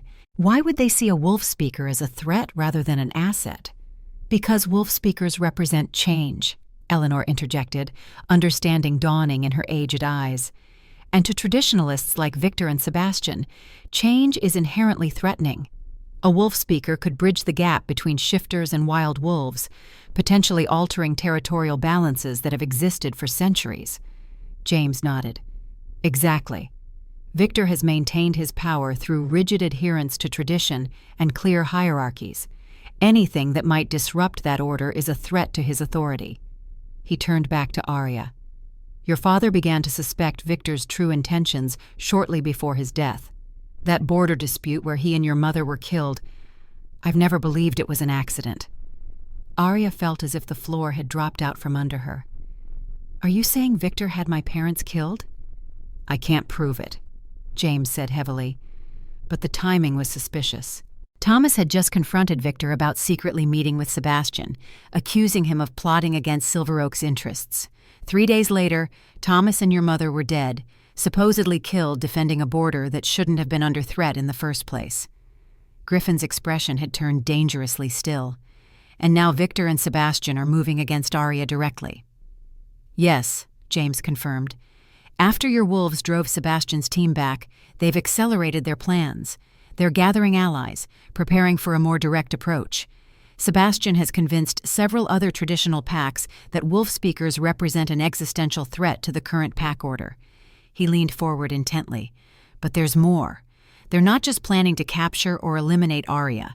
They know about the prophecy, about the potential union of wolf speaker and guardian bloodlines. They know about you, Griffin.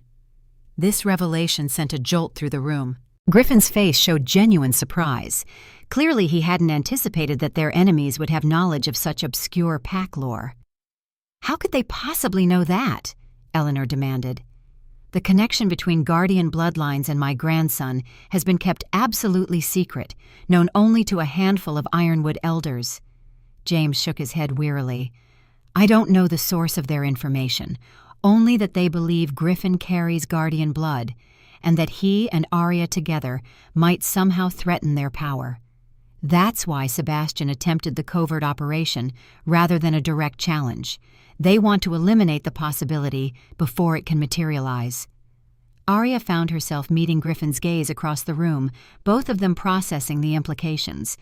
The prophecy Eleanor had described as theoretical, as a distant possibility, was being taken seriously enough by their enemies to motivate assassination attempts and interpack conflicts. How much time do we have? Griffin asked, his voice steady despite the grim news. A week, maybe 2, James replied. They're gathering forces carefully, trying to maintain secrecy while positioning their allies. The full moon is in 16 days. I believe that's when they'll move. It would give their shifted forces maximum strength. Eleanor rose, her expression resolute despite her age. Then we must prepare, inform our allies, strengthen our defenses, accelerate Arya's training. And the meeting with Diana? Arya asked quietly. Should we still risk it? James looked surprised. Diana? You've contacted her? We're attempting to, Griffin explained. We hoped she might provide information from within the Red Moon Pack, which has ties to Silver Oak. James considered this, then nodded slowly. It's worth the risk. Diana may have distanced herself from you, Arya, but she loved your father dearly. If she knew the truth about his death, about Victor's betrayal, I believe she would help you. Then we proceed as planned, Griffin decided. The meeting with Diana, preparations for defense, and continued training. He turned to James. Will you return to Silver Oak? Your position there could be valuable if you're willing to continue gathering information. The old marshal nodded grimly. I'll go back. My hunting trip gives me 3 days before I need to report in. That should be enough time to gather more specific intelligence about their plans. He looked at Arya, his expression softening. Your father would be proud of you, little cub, not just for what you are, but for who you've become. Someone strong enough to face these challenges head-on. Arya felt a complex mixture of emotions. Grief for her father renewed by the suspicions of betrayal, determination to face the threats against her, and a strange new confidence in her own abilities.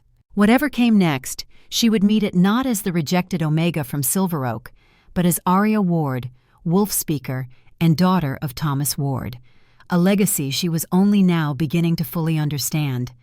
As James prepared to depart, escorted by Griffin's patrol back to the border, Arya found herself standing alone with Griffin in the hallway outside his office.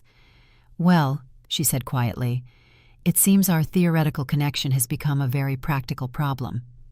Griffin's expression was troubled but resolute. The prophecy itself hasn't changed, Arya, only other people's reactions to it.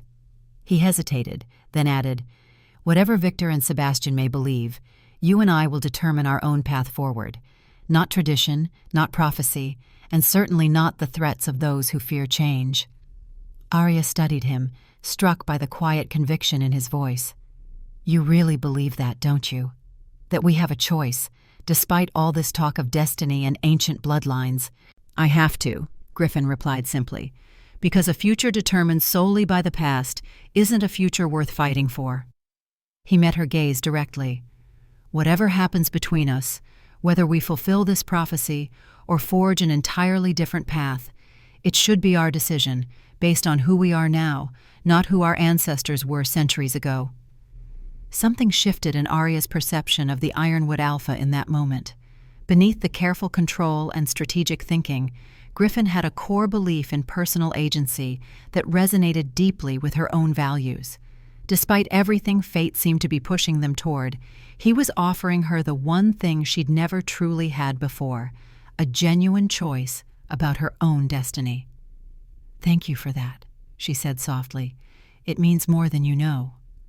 Griffin nodded, understanding in his eyes. Then, with characteristic practicality, he returned to the immediate concerns. "We should prepare for your meeting with Diana.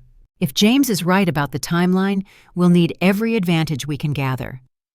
As they walked together toward the sanctuary where Eleanor waited to continue Arya's training, Arya felt a new determination rising within her. The path ahead was fraught with dangers and uncertainties, but for perhaps the first time in her life, she was facing those challenges with full awareness of her own strength and potential. The wolf speaker was no longer hiding from her power or her heritage, and those who sought to eliminate her would soon discover exactly what that meant. The hunting cabin stood in a small clearing on the exact border between Ironwood and Red Moon territories, a deliberate neutral ground that had served as a meeting place for pack leaders for generations. Built of sturdy logs and stone, it offered privacy without isolation, close enough to both territories that help could arrive quickly if needed, yet far enough from regular patrol routes to avoid casual observation. Arya sat at the rough-hewn table inside, Sentinel lying at her feet as Griffin paced near the window. They had arrived an hour early to secure the location, checking for any signs of ambush or surveillance. Now, they waited in tense silence for Diana to appear. "She'll come," Griffin said, responding to Arya's unspoken doubts. "Serena gave me her word." "It's not Serena I'm worried about," Arya replied, running her fingers absently through Sentinel's thick fur. "Diana made her feelings very clear when she left. I can't afford to be associated with your defect." Those were her exact words. Why would she risk her new position to meet with me now? Griffin paused his pacing. "Because Serena told her it was a matter of life and death, and whatever her personal feelings toward you, Diana is still a ward. From what you've told me of your father, he raised both of you with a strong sense of duty." Before Arya could respond, Sentinel lifted his head, golden eyes focusing on the door.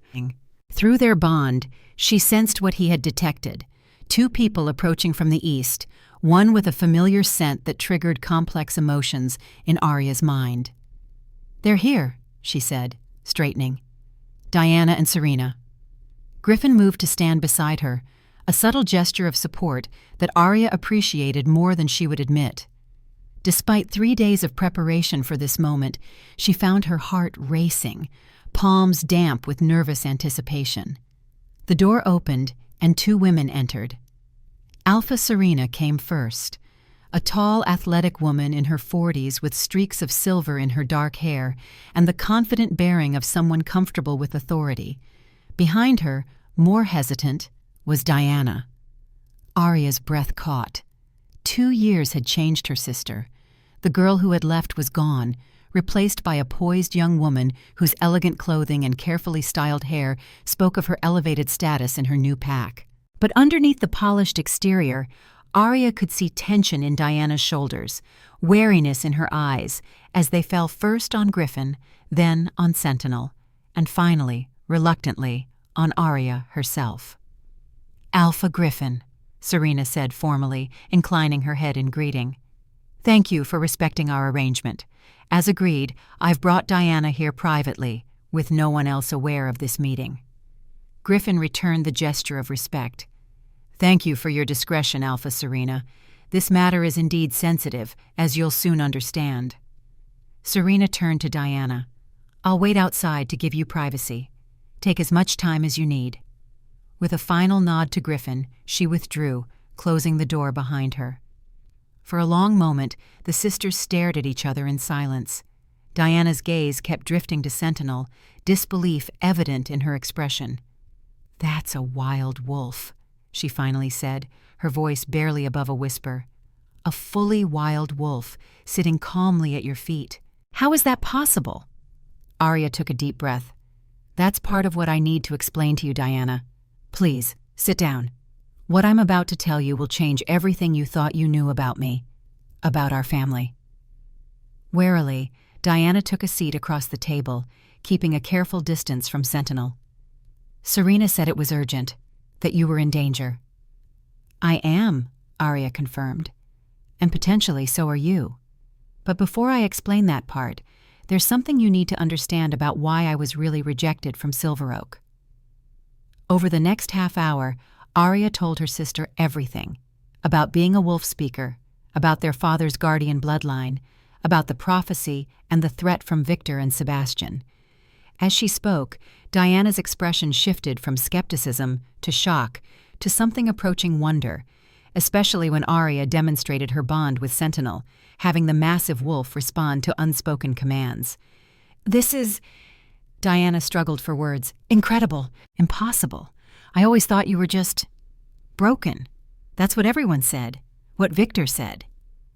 "Victor knew the truth," Arya said quietly. "He knew what I was, what I could potentially become. Father told him, trusted him to protect me while my abilities developed. Instead, he planned to eliminate me as a threat.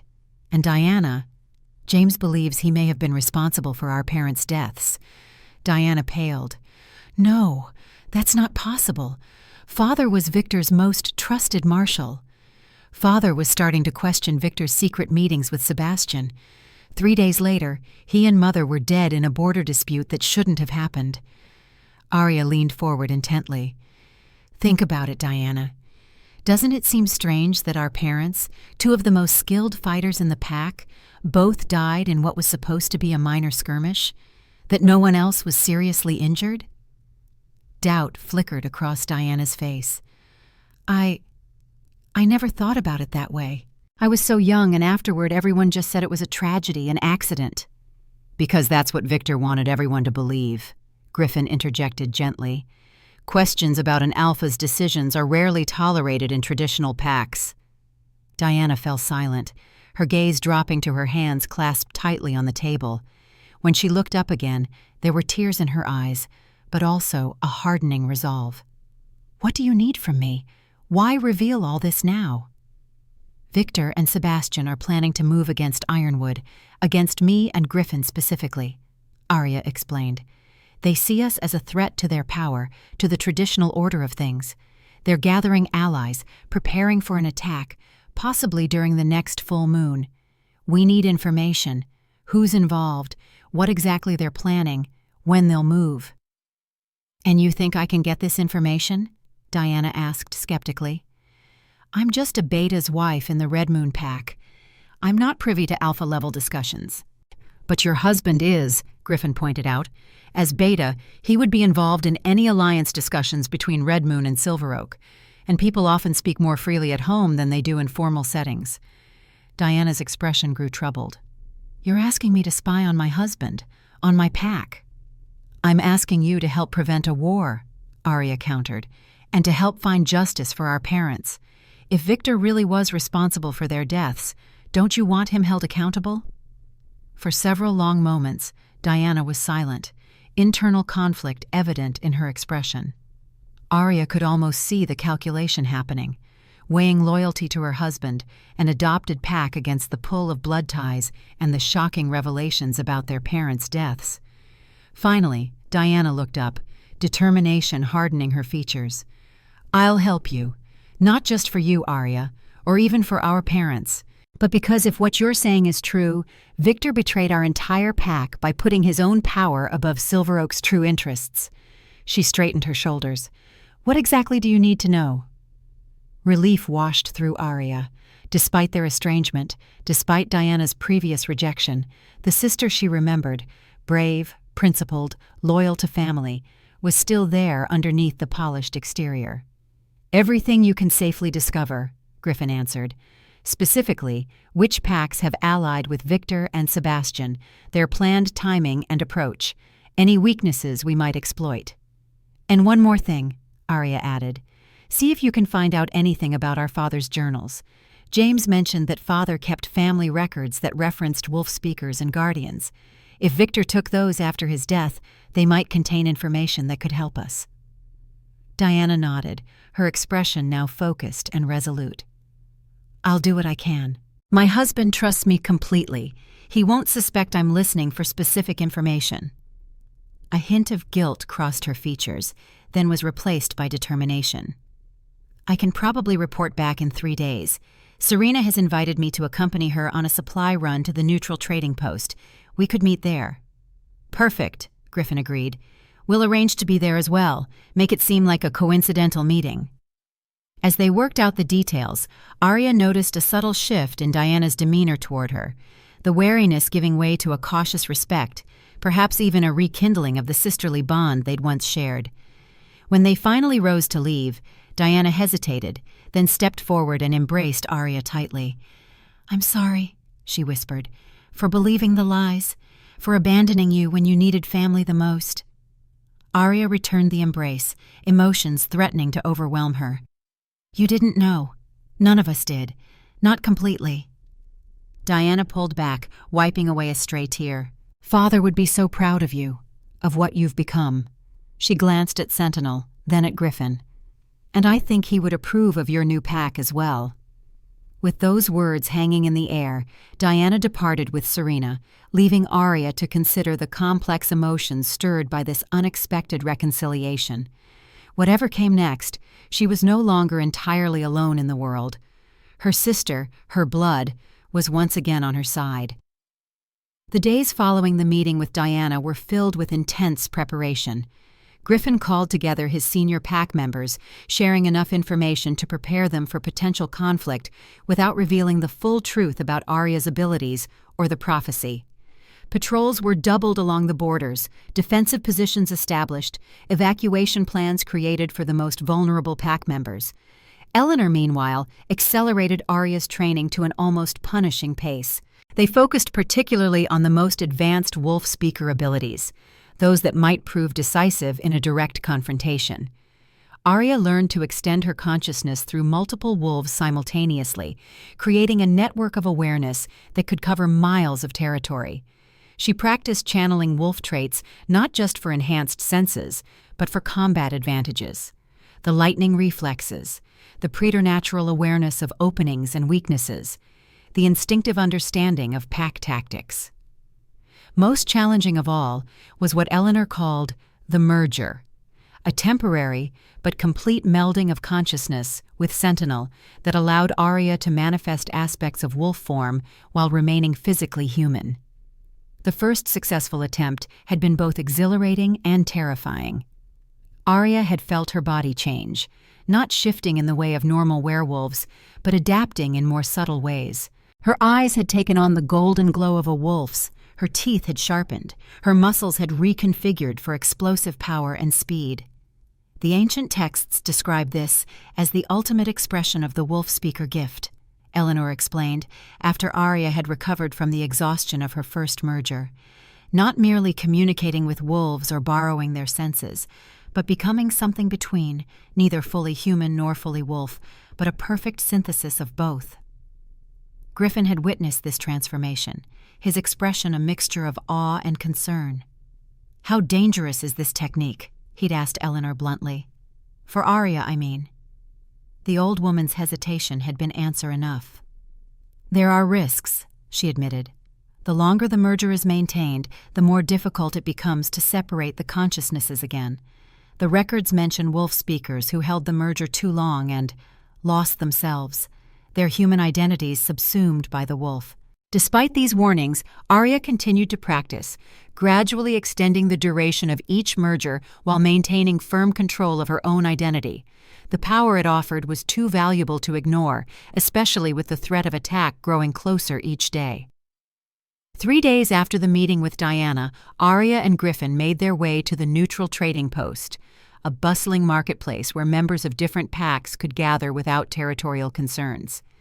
James had returned to Silver Oak the day before, resuming his role as marshal while secretly gathering additional intelligence. The pieces were being positioned, the stage set for whatever confrontation was coming. Diana was waiting for them in a small cafe at the edge of the marketplace, her expression grave. As soon as they were seated at a corner table, she leaned forward, speaking in a low, urgent voice. "It's happening sooner than you thought. The attack is planned for 3 days from now, the night before the full moon, not during it. They're hoping to catch you off guard." Griffin's expression tightened. "How many packs are involved?" 4, including Silver Oak and Shadowfang. The others are Black Crest and Iron Ridge, both traditional packs with strong ties to Sebastian. Diana glanced around nervously before continuing. "They're planning a 3-pronged attack. The main force will approach from the north, while smaller groups come in from east and west. Their goal is to isolate the town center, capture you and Arya, and force the rest of Ironwood to submit." "And my husband?" Arya asked. "Is Red Moon joining them?" Diana shook her head. "No," Serena refused. She told Victor that Red Moon wouldn't participate in what amounts to an unprovoked war against another pack. He was furious, but he can't force her cooperation without risking open conflict with Red Moon as well. "That's something, at least," Griffin murmured. "Did you learn anything about your father's journals?" "Yes." Diana's voice dropped even lower. "Victor keeps them in a locked cabinet in his private study. I couldn't get access, but I overheard him telling Sebastian that the old war journals confirm everything. Whatever's in those books, it's important to their plans." Arya exchanged a glance with Griffin. "We need to know what's in those journals. There could be critical information about wolf speakers and guardians, about the prophecy." "I might be able to help with that," Diana offered hesitantly. "My husband has been invited to a strategy meeting at the Silver Oak Main Hall tomorrow night. Victor will be occupied for hours. With Serena's help, I could potentially get into his study, photograph the journals." Griffin looked skeptical. "That's extremely risky. If you're caught—" "I won't be," Diana said with surprising confidence. "Before I married, I was being trained as a scout. I know how to move quietly, how to avoid detection." Her expression hardened with determination. "This is for our parents, Arya, for the truth. I need to do this." After a moment's consideration, Arya nodded. "If you're certain you can do it safely, those journals could make all the difference." She reached across the table, squeezing her sister's hand. "But promise me you'll be careful. I just got you back. I don't want to lose you again." Diana returned the pressure, a ghost of a smile touching her lips. "I promise. I'll contact you as soon as I have the information, tomorrow night, if all goes well." As they parted ways, the gravity of their situation weighed heavily on Arya. 3 days until the attack. Barely enough time to prepare, even with the advance warning. And somewhere in Thomas Ward's journals might lie crucial information, secrets that could tip the balance one way or the other. That evening, in the privacy of Griffin's office at the Pack Hall, they assessed their position with Eleanor and Griffin's senior betas. The news of the accelerated timeline had created a tense atmosphere, but not panic. Ironwood had been preparing for this possibility. "With 4 packs against us, we're outnumbered nearly 3-1, Griffin's head of security reported grimly. "Even with our territorial advantage, those aren't good odds in a direct confrontation." "Then we don't confront them directly," Griffin replied, studying the map spread out on the table. "We use guerrilla tactics, hit and run. We know the terrain better than they do, and we have one advantage they can't match." He glanced at Arya. "We have 20 wild wolves who can move invisibly through our territory, coordinated by a wolf speaker." Eleanor nodded in agreement. "Arya's wolves can disrupt their formations, separate their forces, lead them into prepared ambush points. With proper coordination, we can offset their numerical advantage." As the discussion continued, Arya found her attention drawn to Griffin. He showed no fear, no hesitation, only the calm, methodical planning of someone who had prepared for this moment. Yet beneath his composed exterior, she sensed something else, a personal stake in the coming conflict that went beyond his duties as alpha.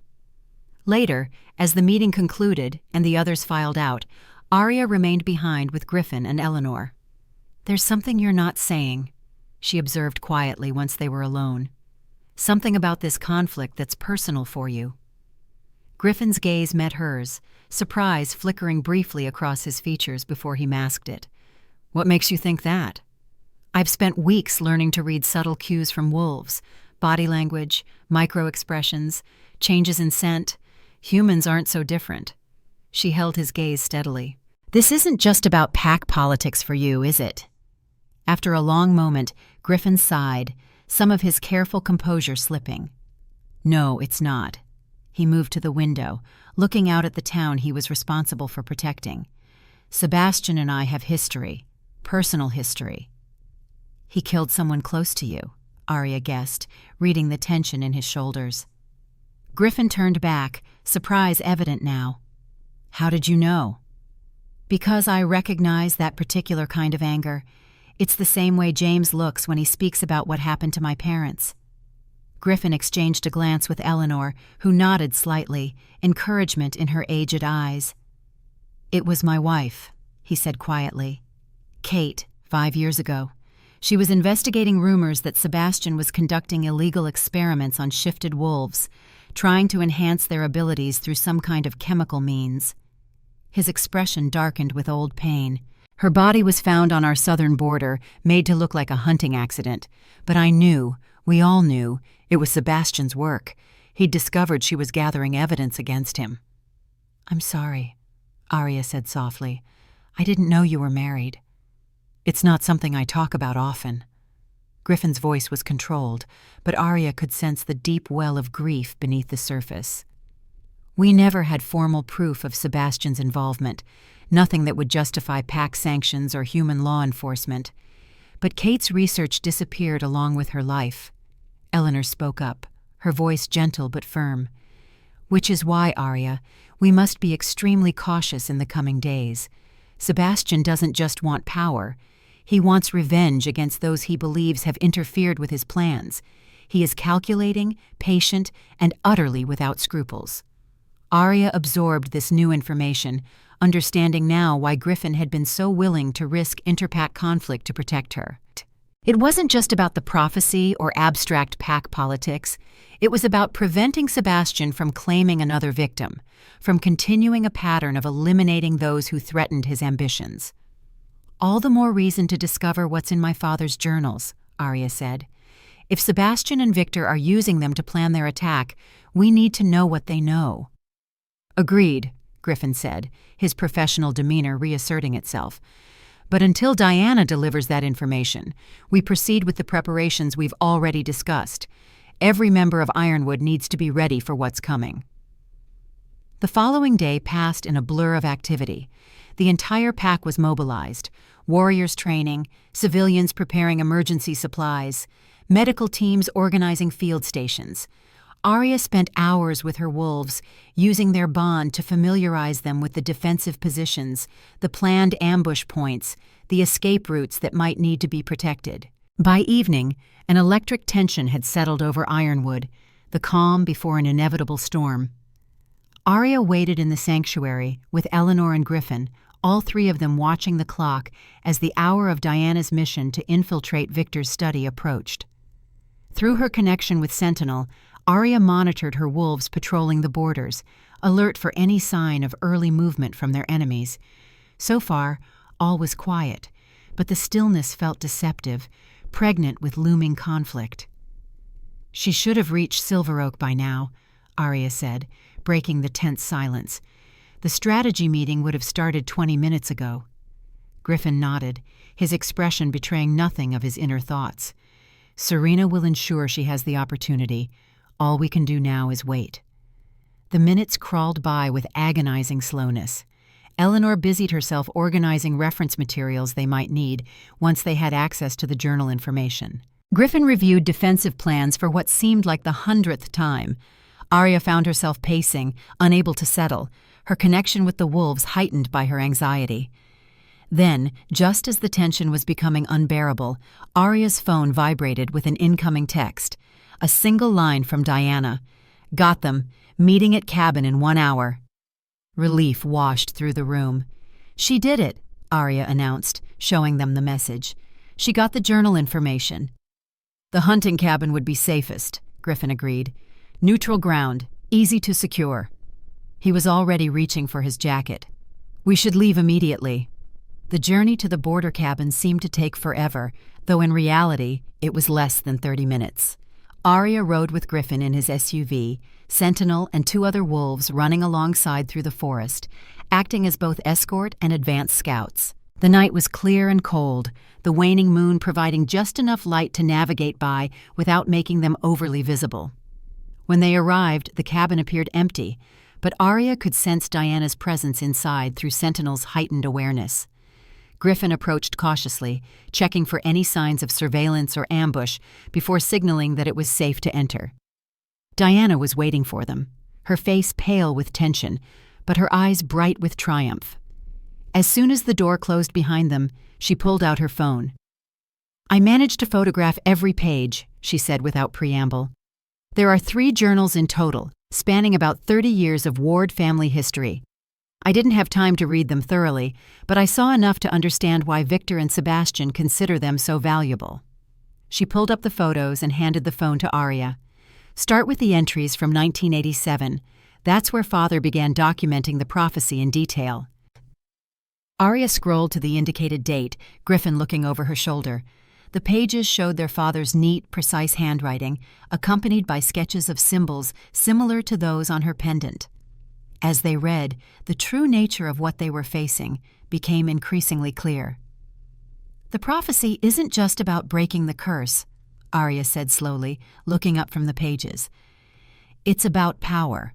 According to Father's research, when a wolf speaker and guardian unite, they don't just restore the natural connection between shifters and wild wolves.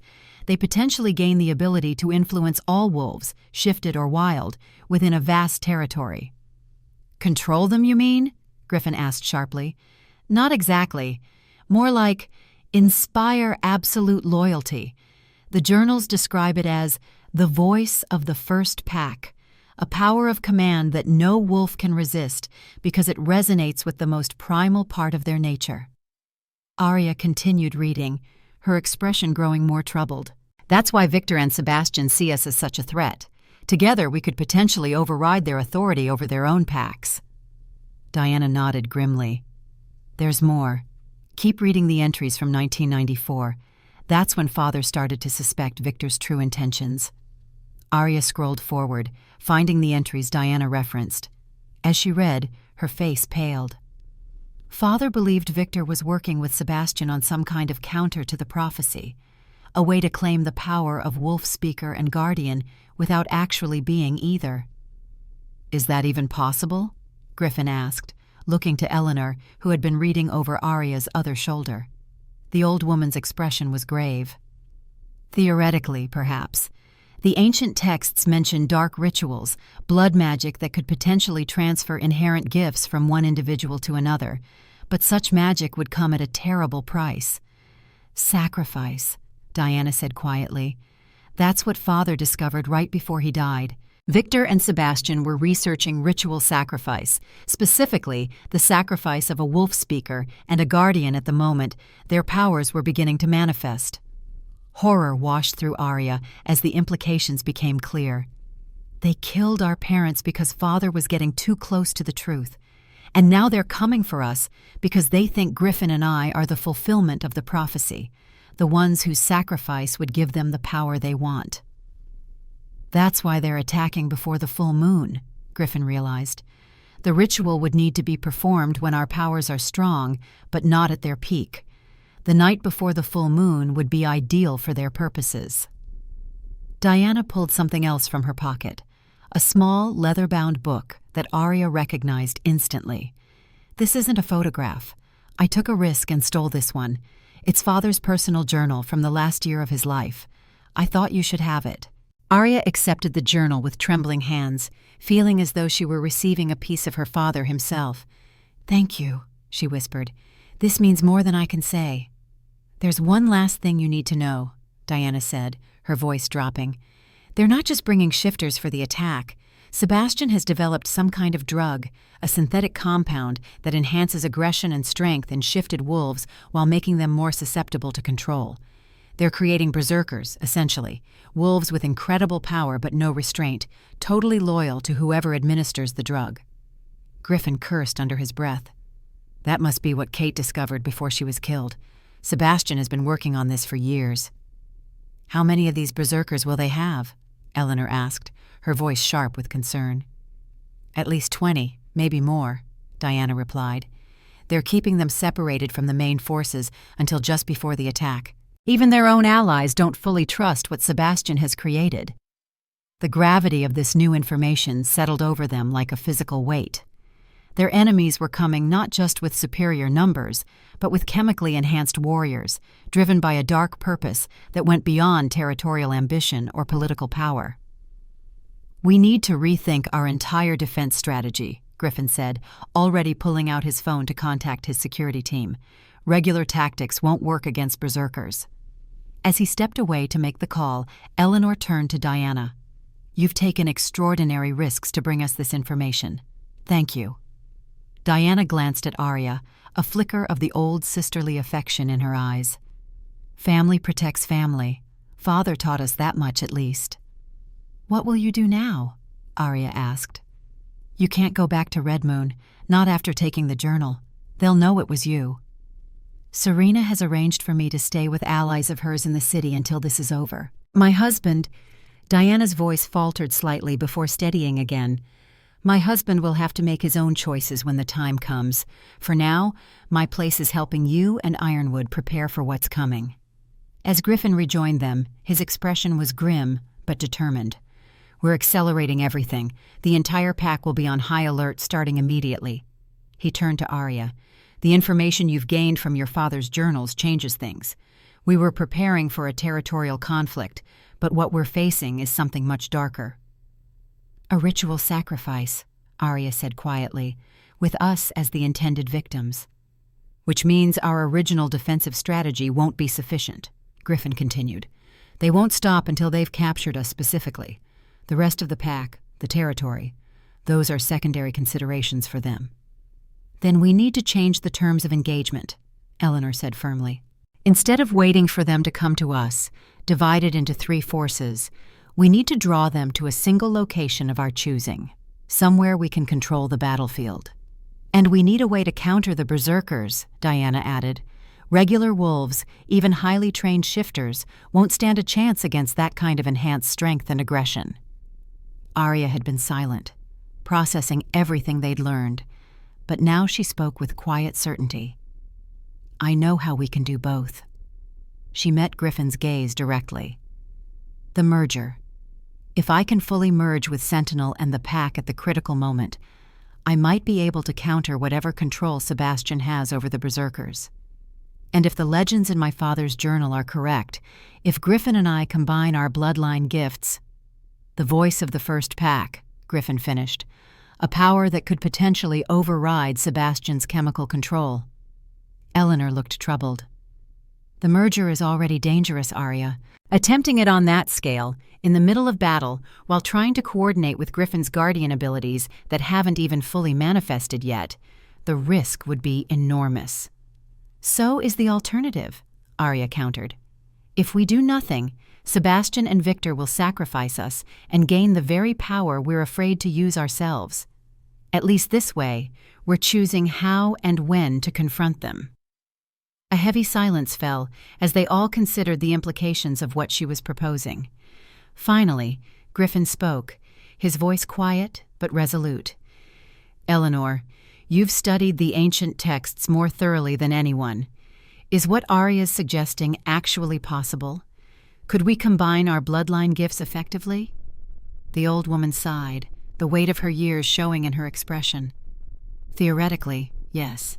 The prophecy suggests as much, but it would require a level of connection between you that typically takes years to develop. A deep bond of trust, of mutual understanding. We don't have years, Diana pointed out pragmatically. We have 2 days. Arya found herself meeting Griffin's gaze across the room, searching for something in his storm-gray eyes, doubt perhaps, or reluctance. Instead, she found steady resolve, and something else she hadn't expected. Absolute trust. We can do this, he said simply. It's not about the time we've known each other, but about our shared purpose, our commitment to protecting what matters." A hint of a smile touched his lips. Besides, Arya has spent weeks learning to merge consciousness with wolves. How much harder could it be to connect with another person? Despite the gravity of their situation, Arya felt a surprised laugh escape her. Spoken like someone who's never tried to get inside another person's head. "Then I'll defer to your expertise," Griffin replied, his expression softening briefly before turning serious again. "But first, we need to choose our battlefield. Somewhere that maximizes our advantages and minimizes theirs."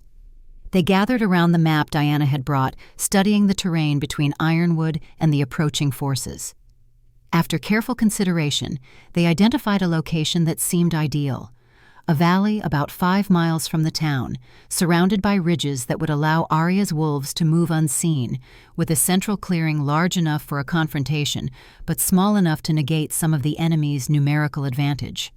"The Moon Valley," Griffin said, tapping the location. "It's defensible, isolated enough to keep the pack civilians safe, and has multiple escape routes if things go wrong." "It also has significance in the old ways," Eleanor added. "It was a traditional meeting place for wild wolves and shifters before the Great Divide, a place of truce and negotiation. If we're going to attempt to invoke ancient powers, doing so on ground that remembers the old alliances can only help." "Then that's where we make our stand," Arya said decisively. "We position the pack for defense of the town, as if that's our primary strategy. But we ensure that Victor and Sebastian learn that Griffin and I will be in Moon Valley, apparently isolated from the main forces." "Bait," Diana said, understanding dawning. "They'll change their plans, redirect their forces, especially the berserkers, to capture you both. It's exactly what they want, you two, isolated and vulnerable." "Except we won't be vulnerable," Griffin countered. "We'll be exactly where we want them, with our own forces concealed and ready. And most importantly, we'll be prepared for what they're really trying to do." As they continued refining the strategy, Arya found herself watching Griffin, the confidence with which he adjusted plans, the respect he showed for others' input, the way he remained focused on protecting his pack, even while planning what amounted to a trap for himself. This was a leader worth following, worth fighting alongside. More than that, she realized with a start, this was a man worth trusting with the deepest parts of herself, including the bond she would need to form with him if their plan had any hope of succeeding. By the time they left the cabin, the first hints of dawn were lightening the eastern sky. Diana departed for her safe house in the city, carrying with her the coordination details she would share with their allies. Griffin, Eleanor, and Arya returned to Ironwood to begin final preparations for the confrontation that was now less than 48 hours away. As they drove, Arya found herself thinking of her father's journal, now safely tucked inside her jacket. In those pages were his final thoughts, his discoveries, perhaps even his suspicions about his own fate. Later, when there was time, she would read every word, absorb every insight from the parent she had lost too soon. But for now, her focus needed to be entirely on the present, on the looming battle that would determine not just her fate, but the future of wolf-kind itself. Beside her, Griffin drove in silence, his profile etched against the lightening sky, his expression one of calm determination. Whatever came next, they would face it together, not because an ancient prophecy demanded it, but because they had chosen this path, this moment, this alliance of their own free will. And in that choice, Arya realized, lay a power that Victor and Sebastian could never understand, much less replicate through dark rituals or forced sacrifice. It was the power of conscious decision, of trust freely given. And perhaps, in the end, that would make all the difference. The next day passed in a blur of activity. Ironwood transformed from a peaceful community into an armed camp, with defenders positioned strategically throughout the territory, evacuation plans finalized for the most vulnerable, and communication networks established to coordinate the response to the coming attack. Arya spent much of the day with her wolves, strengthening her connection with each of them, preparing them for the complex coordination that would be required during the battle. Sentinel remained constantly at her side, his golden eyes alert and watchful as the preparations continued around them. In the afternoon, Eleanor called Arya and Griffin to the sanctuary for what she described as essential preparation for their planned joining of abilities. The room had been transformed, the usual cushions and books replaced by a circle of stones, each carved with symbols similar to those on Arya's pendant. Candles burned at cardinal points, filling the air with the scent of sage and cedar. "I know neither of you has much patience for ritual," Eleanor said as they entered. "But when working with ancient powers, the forms and symbols matter. They help focus intent, channel energy in the right directions." Griffin raised an eyebrow at the elaborate setup, but offered no objection. Arya, who had spent weeks learning the importance of ritual in wolf-speaker traditions, simply nodded and took her place within the circle as directed. "What we're attempting has never been documented in the texts I've studied," Eleanor continued, moving around the circle to light additional candles. "A deliberate joining of wolf-speaker and guardian abilities, accelerated by necessity rather than developing naturally over time. But the principles are sound, rooted in the most basic truths about pack bonds and bloodline gifts." She guided Griffin to stand opposite Arya within the circle, then placed Sentinel between them, the massive wolf settling calmly into position as if he understood his role perfectly. "Sentinel will serve as the bridge," Eleanor explained. "Arya's connection to him is already established and strong. Through him, she can extend that connection to you, Griffin. And your guardian blood should respond to that invitation, creating a resonance between your abilities." "How will we know if it's working?" Griffin asked, practical as always. "You'll know," Eleanor assured him. The texts describe the joining of bloodline gifts as unmistakable, a sensation of expanded awareness, of power flowing between individuals like water finding its level. For the next 2 hours, they practiced under Eleanor's guidance. Arya would initiate the merger with Sentinel, then, at the height of that connection, reach out to Griffin, attempting to draw him into the shared consciousness. The first few attempts were frustrating. Arya could feel Griffin's presence, his energy, but couldn't seem to establish the same kind of deep connection she had with Sentinel. "You're trying too hard," Eleanor observed after another failed attempt. "Both of you. This isn't about forcing a connection. It's about allowing one to form naturally, like water flowing downhill. Remove the obstacles, and nature does the rest." Griffin frowned slightly. "What obstacles?" "Resistance, reservation, the natural human tendency to protect one's innermost self." Eleanor's gaze moved between them knowingly. "For this to work, you must be willing to be completely vulnerable with each other. No shields, no protections, no holding back." Arya and Griffin exchanged a glance, understanding passing between them without words. This was the crux of the matter, not the ritual or the technique, but the willingness to open themselves completely to another person, to risk exposure of their deepest selves. "Let's try once more," Arya suggested quietly, with everything Eleanor has said in mind. As they resumed their positions, Arya closed her eyes, focusing first on her connection with Sentinel. The merger came easily now, their consciousnesses intertwining with practiced fluidity. Through this enhanced awareness, she could sense Griffin more clearly than before, his steady presence, his controlled strength, the complex layers of emotion he kept carefully contained beneath his alpha exterior. This time, instead of trying to reach for him, to pull him into the connection, she simply opened herself completely, dropping every barrier, every protection she had built around her inner self. She offered not just connection, but total transparency, allowing Griffin to see all that she was, all that she feared, all that she hoped for. For a moment, nothing happened. Then, with a sensation like a key turning in a lock, something shifted. Griffin's presence expanded in her awareness, no longer just an external force, but an integral part of the shared consciousness. She could sense his surprise, his wonder at the experience, and beneath that, a profound relief at finally being truly seen and understood.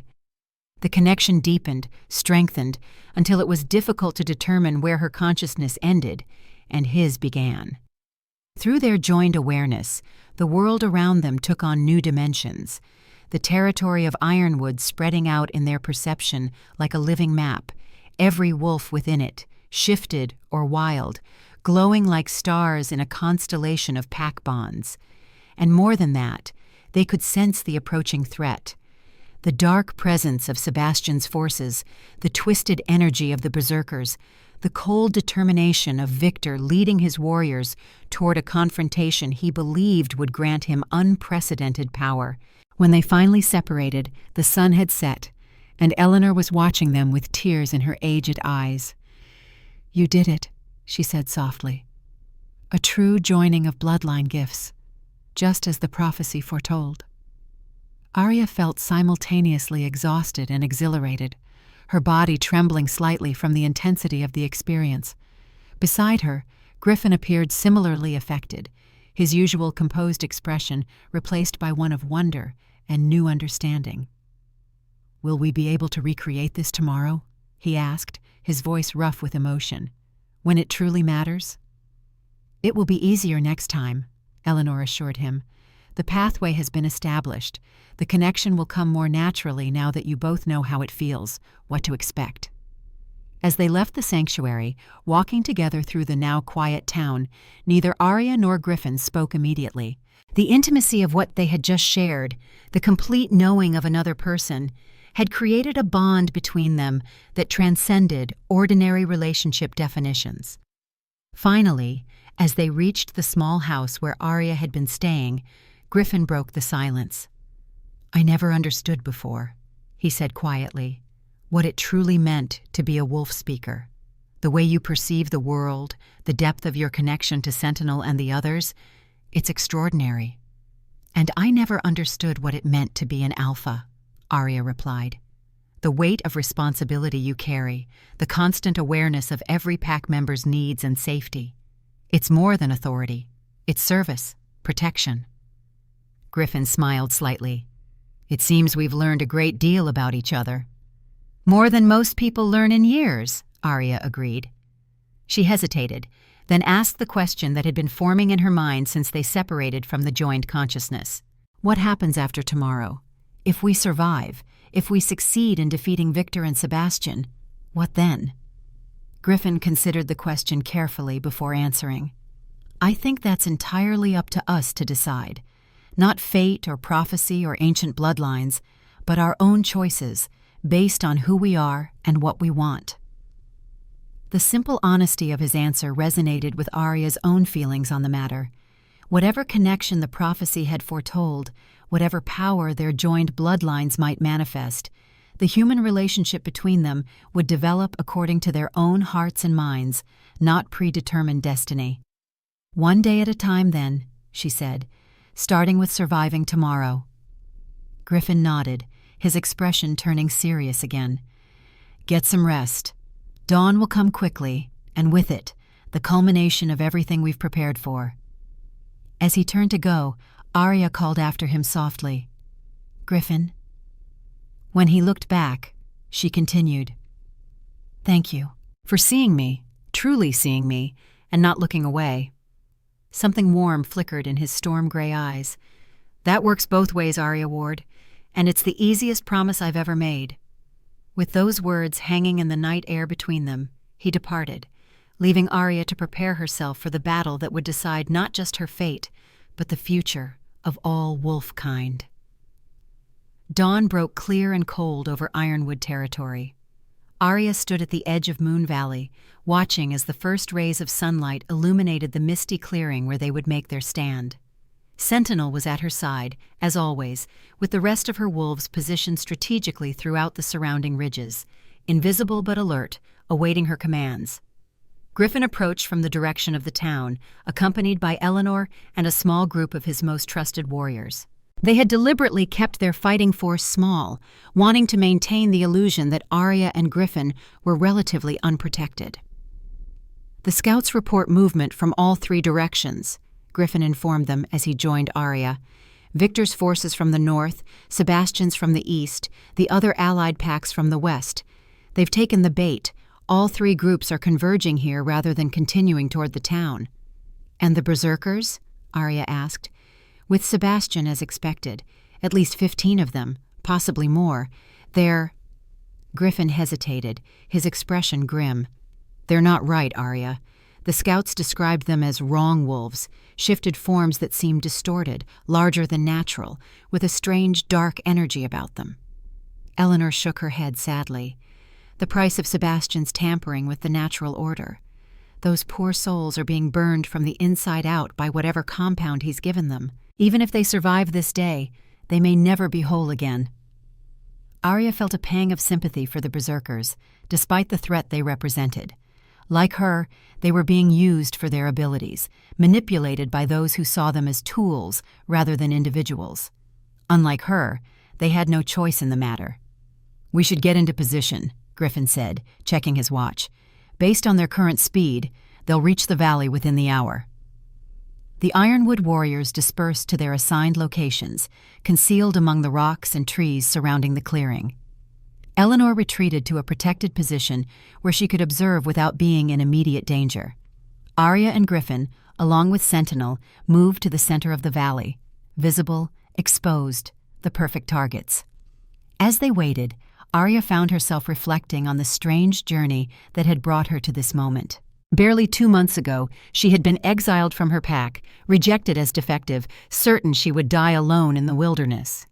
Now she stood as a fully realized wolf speaker, surrounded by her wild wolf pack, preparing to defend a new home alongside an alpha who saw her not as broken, but as exactly what she was meant to be.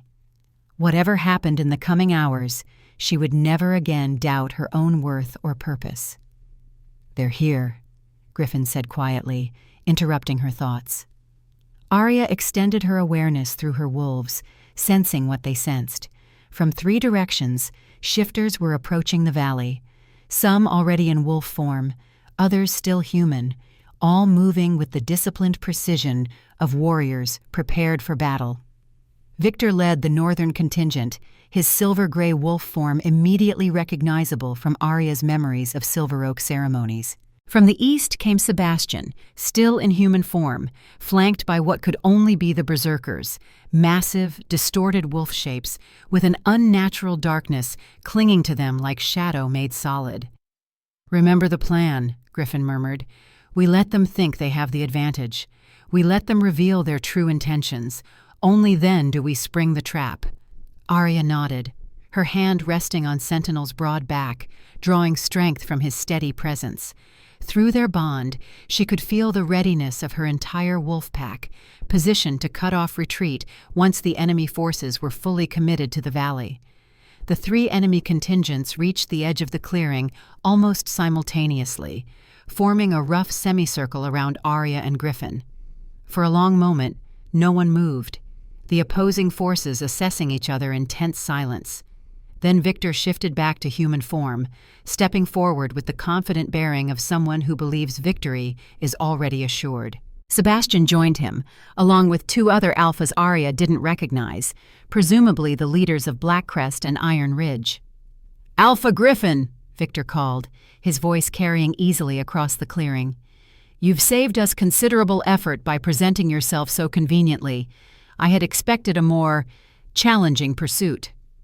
Griffin stepped slightly forward, positioning himself just ahead of Arya in a subtle, protective gesture. "Why pursue what's freely offered? We're here to talk, Victor, to understand why 4 packs would risk war over a single exiled Omega." Victor's lip curled in a contemptuous smile. "Don't insult our intelligence. You know exactly why we're here and what Arya Ward truly is." His gaze shifted to Arya, cold calculation in his eyes. "A wolf speaker, the first to manifest in over 2 centuries. And you, Griffin, with your guardian bloodline.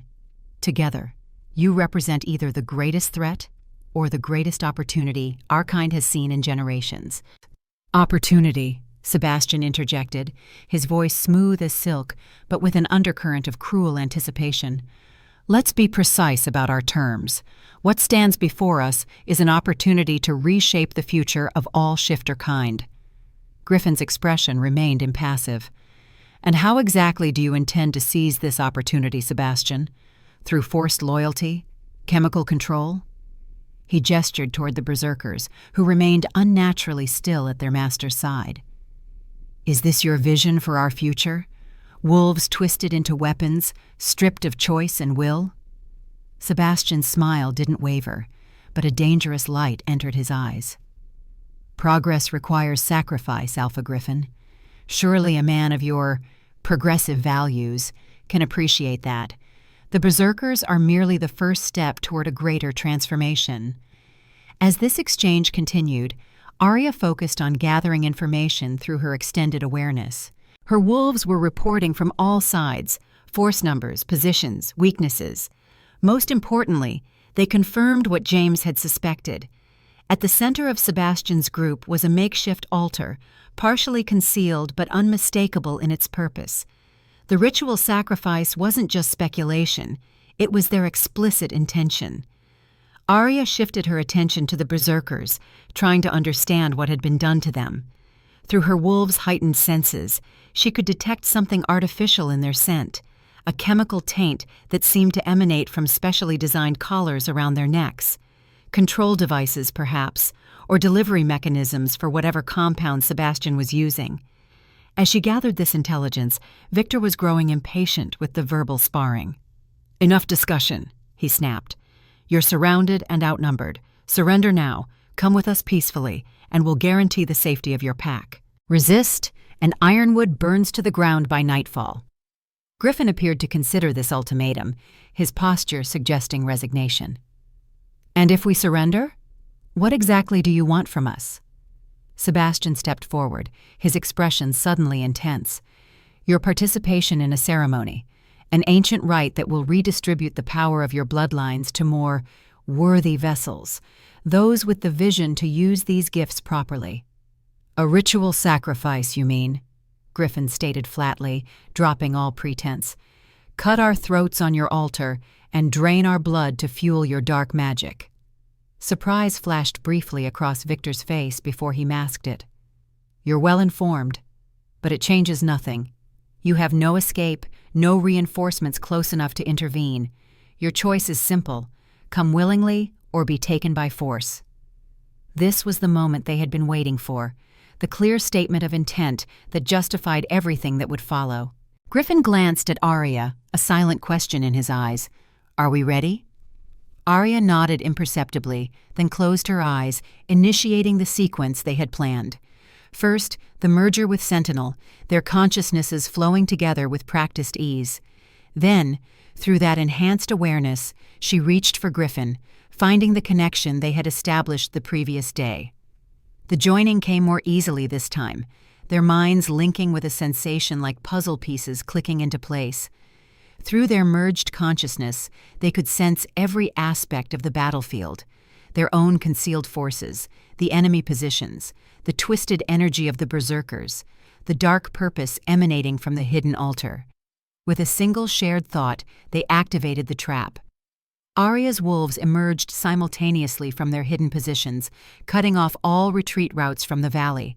At the same time, Griffin's warriors revealed themselves on the ridges, armed and ready. But this was merely the conventional part of their strategy.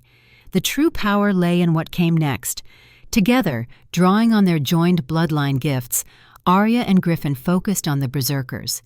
Through their enhanced perception, they could see the artificial bonds controlling these twisted wolves, chemical chains binding them to Sebastian's will.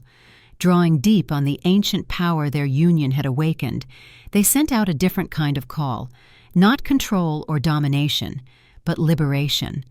The voice of the first pack, speaking directly to the primal wolf nature that existed beneath the chemical corruption. "Remember who you are," the voice called without words. "Remember your true nature, your wolf spirit, your right to choose." The effect was immediate and dramatic. The berserkers began to twitch, to shake, their massive forms trembling as two competing influences battled for control of their minds. Sebastian shouted commands, desperately triggering some mechanism on a device he pulled from his pocket, presumably increasing the dosage of whatever drug kept the berserkers obedient. For a tense moment, the outcome hung in the balance. Then, with a collective howl that seemed to shake the very air, the berserkers tore the control collars from their throats. Some collapsed, overcome by the sudden freedom from chemical influence. Others turned on their former masters, wild fury in their eyes. Chaos erupted across the valley. Victor shouted orders to his forces, trying to regain control of the situation, but it was already too late.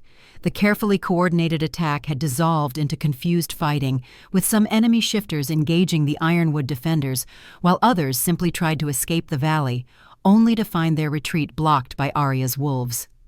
Sebastian, seeing his berserkers turn against him, abandoned all pretense of leadership. With a snarl of rage, he shifted into wolf form, a massive black creature with unnatural red highlights in his fur, suggesting he had tested his own enhancements on himself, and launched directly at Arya and Griffin, recognizing them as the source of his unraveling plans. This was the moment their strategy hinged upon, the direct confrontation with Sebastian, the architect of so much suffering. Through their joined consciousness, Arya and Griffin moved in perfect coordination, Sentinel leaping forward to intercept Sebastian's attack while they maintained the mental link that powered their shared abilities.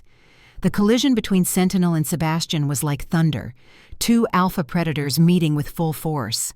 But Sebastian's chemically enhanced strength gave him an edge, allowing him to throw Sentinel aside with unnatural power. He continued his charge toward Arya and Griffin, murder in his blood-red eyes. At the last possible moment, Griffin pushed Arya aside, taking the brunt of Sebastian's attack himself. They went down in a tangle of fur and limbs, Griffin's shifted form materializing mid-fall to meet the threat. The two wolves rolled across the ground, teeth flashing, claws raking, each seeking a killing hold on the other. Arya maintained the mental link despite the physical separation, channeling her strength and awareness to Griffin through their connection. She could feel his determination, his focus, but also the strain as Sebastian's enhanced power began to take its toll. Sentinel recovered quickly, rejoining the fight with single-minded purpose. Together with Griffin, they forced Sebastian back, working in perfect coordination through Arya's mental guidance. But Sebastian was unnaturally strong, his enhanced body shrugging off injuries that would have incapacitated a normal wolf. Through their linked consciousness, Arya and Griffin made a swift decision. They couldn't defeat Sebastian through conventional combat, not while he was enhanced beyond normal shifter capabilities. They needed to use their joined bloodline gifts more directly. As Sentinel and Griffin kept Sebastian engaged physically, Arya and Griffin focused their mental power on the chemical corruption flowing through Sebastian's system.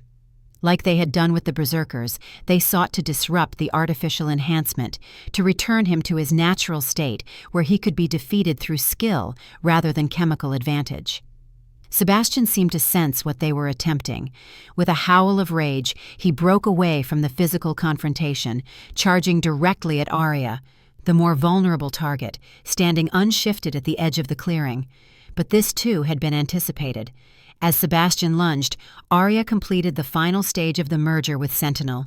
Her physical form remained human, but her consciousness was fully wolf, granting her reflexes and strength far beyond normal human capabilities. She sidestepped Sebastian's charge with impossible speed, her hand shooting out to grasp the scruff of his neck as he passed. The contact completed the circuit. Griffin's guardian blood, Arya's wolf speaker gift, focused directly on the corrupted alpha. Sebastian's howl transformed from rage to pain as the combined power of their bloodlines burned through the chemical enhancements in his system.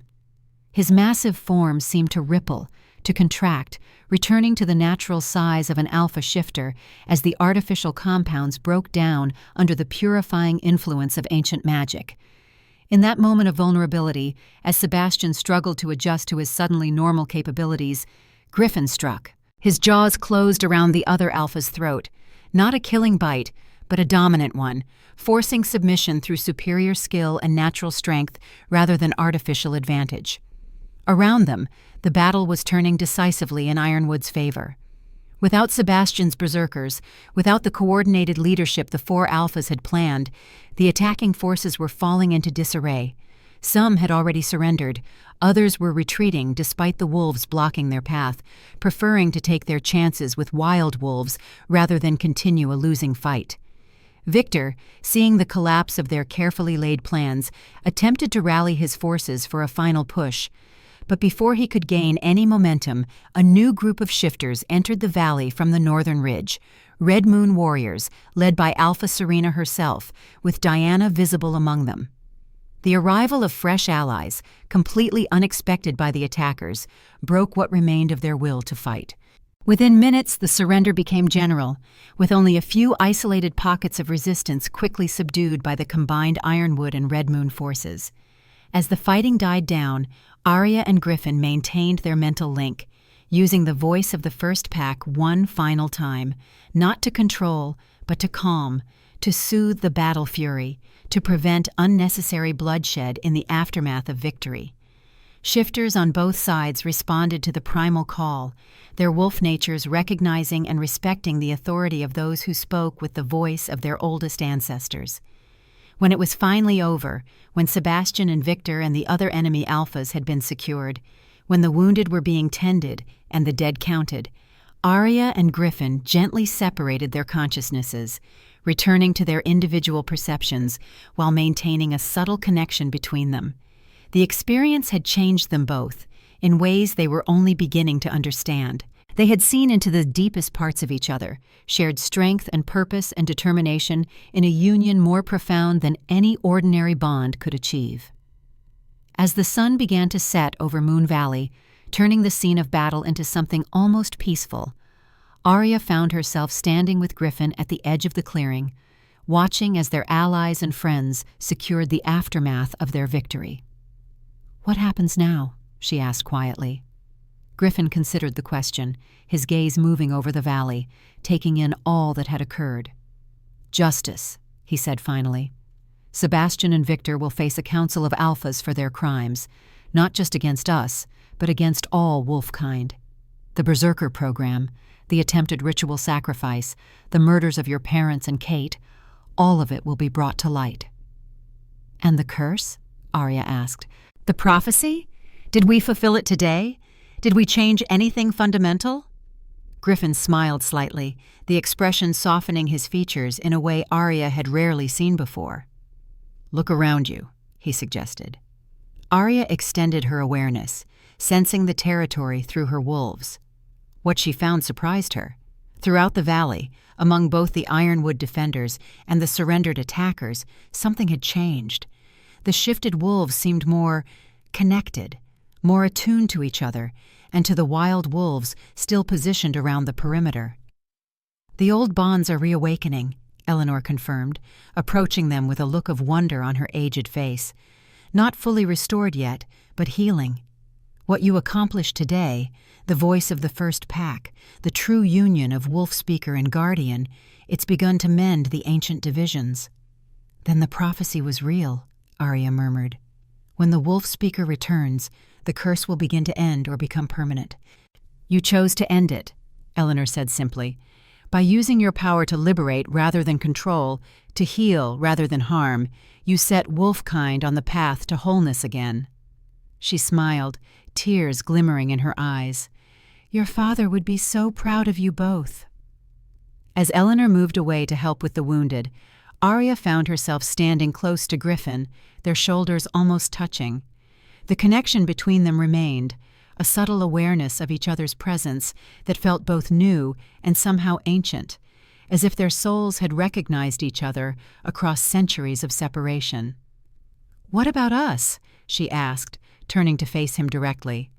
"What happens next for Arya and Griffin, not the wolf speaker and guardian of prophecy, but just us?" Griffin reached out, his fingers lightly brushing hers in a gesture that held more meaning than any passionate embrace could have conveyed. "That," he said softly, "is entirely up to us to decide. One day at a time, remember?" Arya smiled, feeling a sense of possibility opening before her like an unexplored wilderness. "One day at a time," she agreed, "starting now."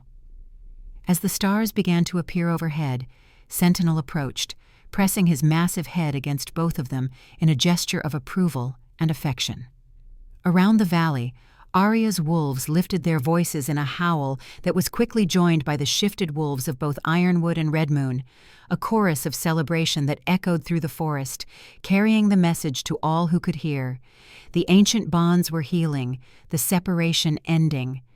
The wolf speaker had returned, the guardian stood beside her, and a new chapter in the history of wolfkind had begun, not through fate or prophecy alone, but through choice, through courage, through the power of two souls who had found in each other exactly what they needed to become who they were always meant to be.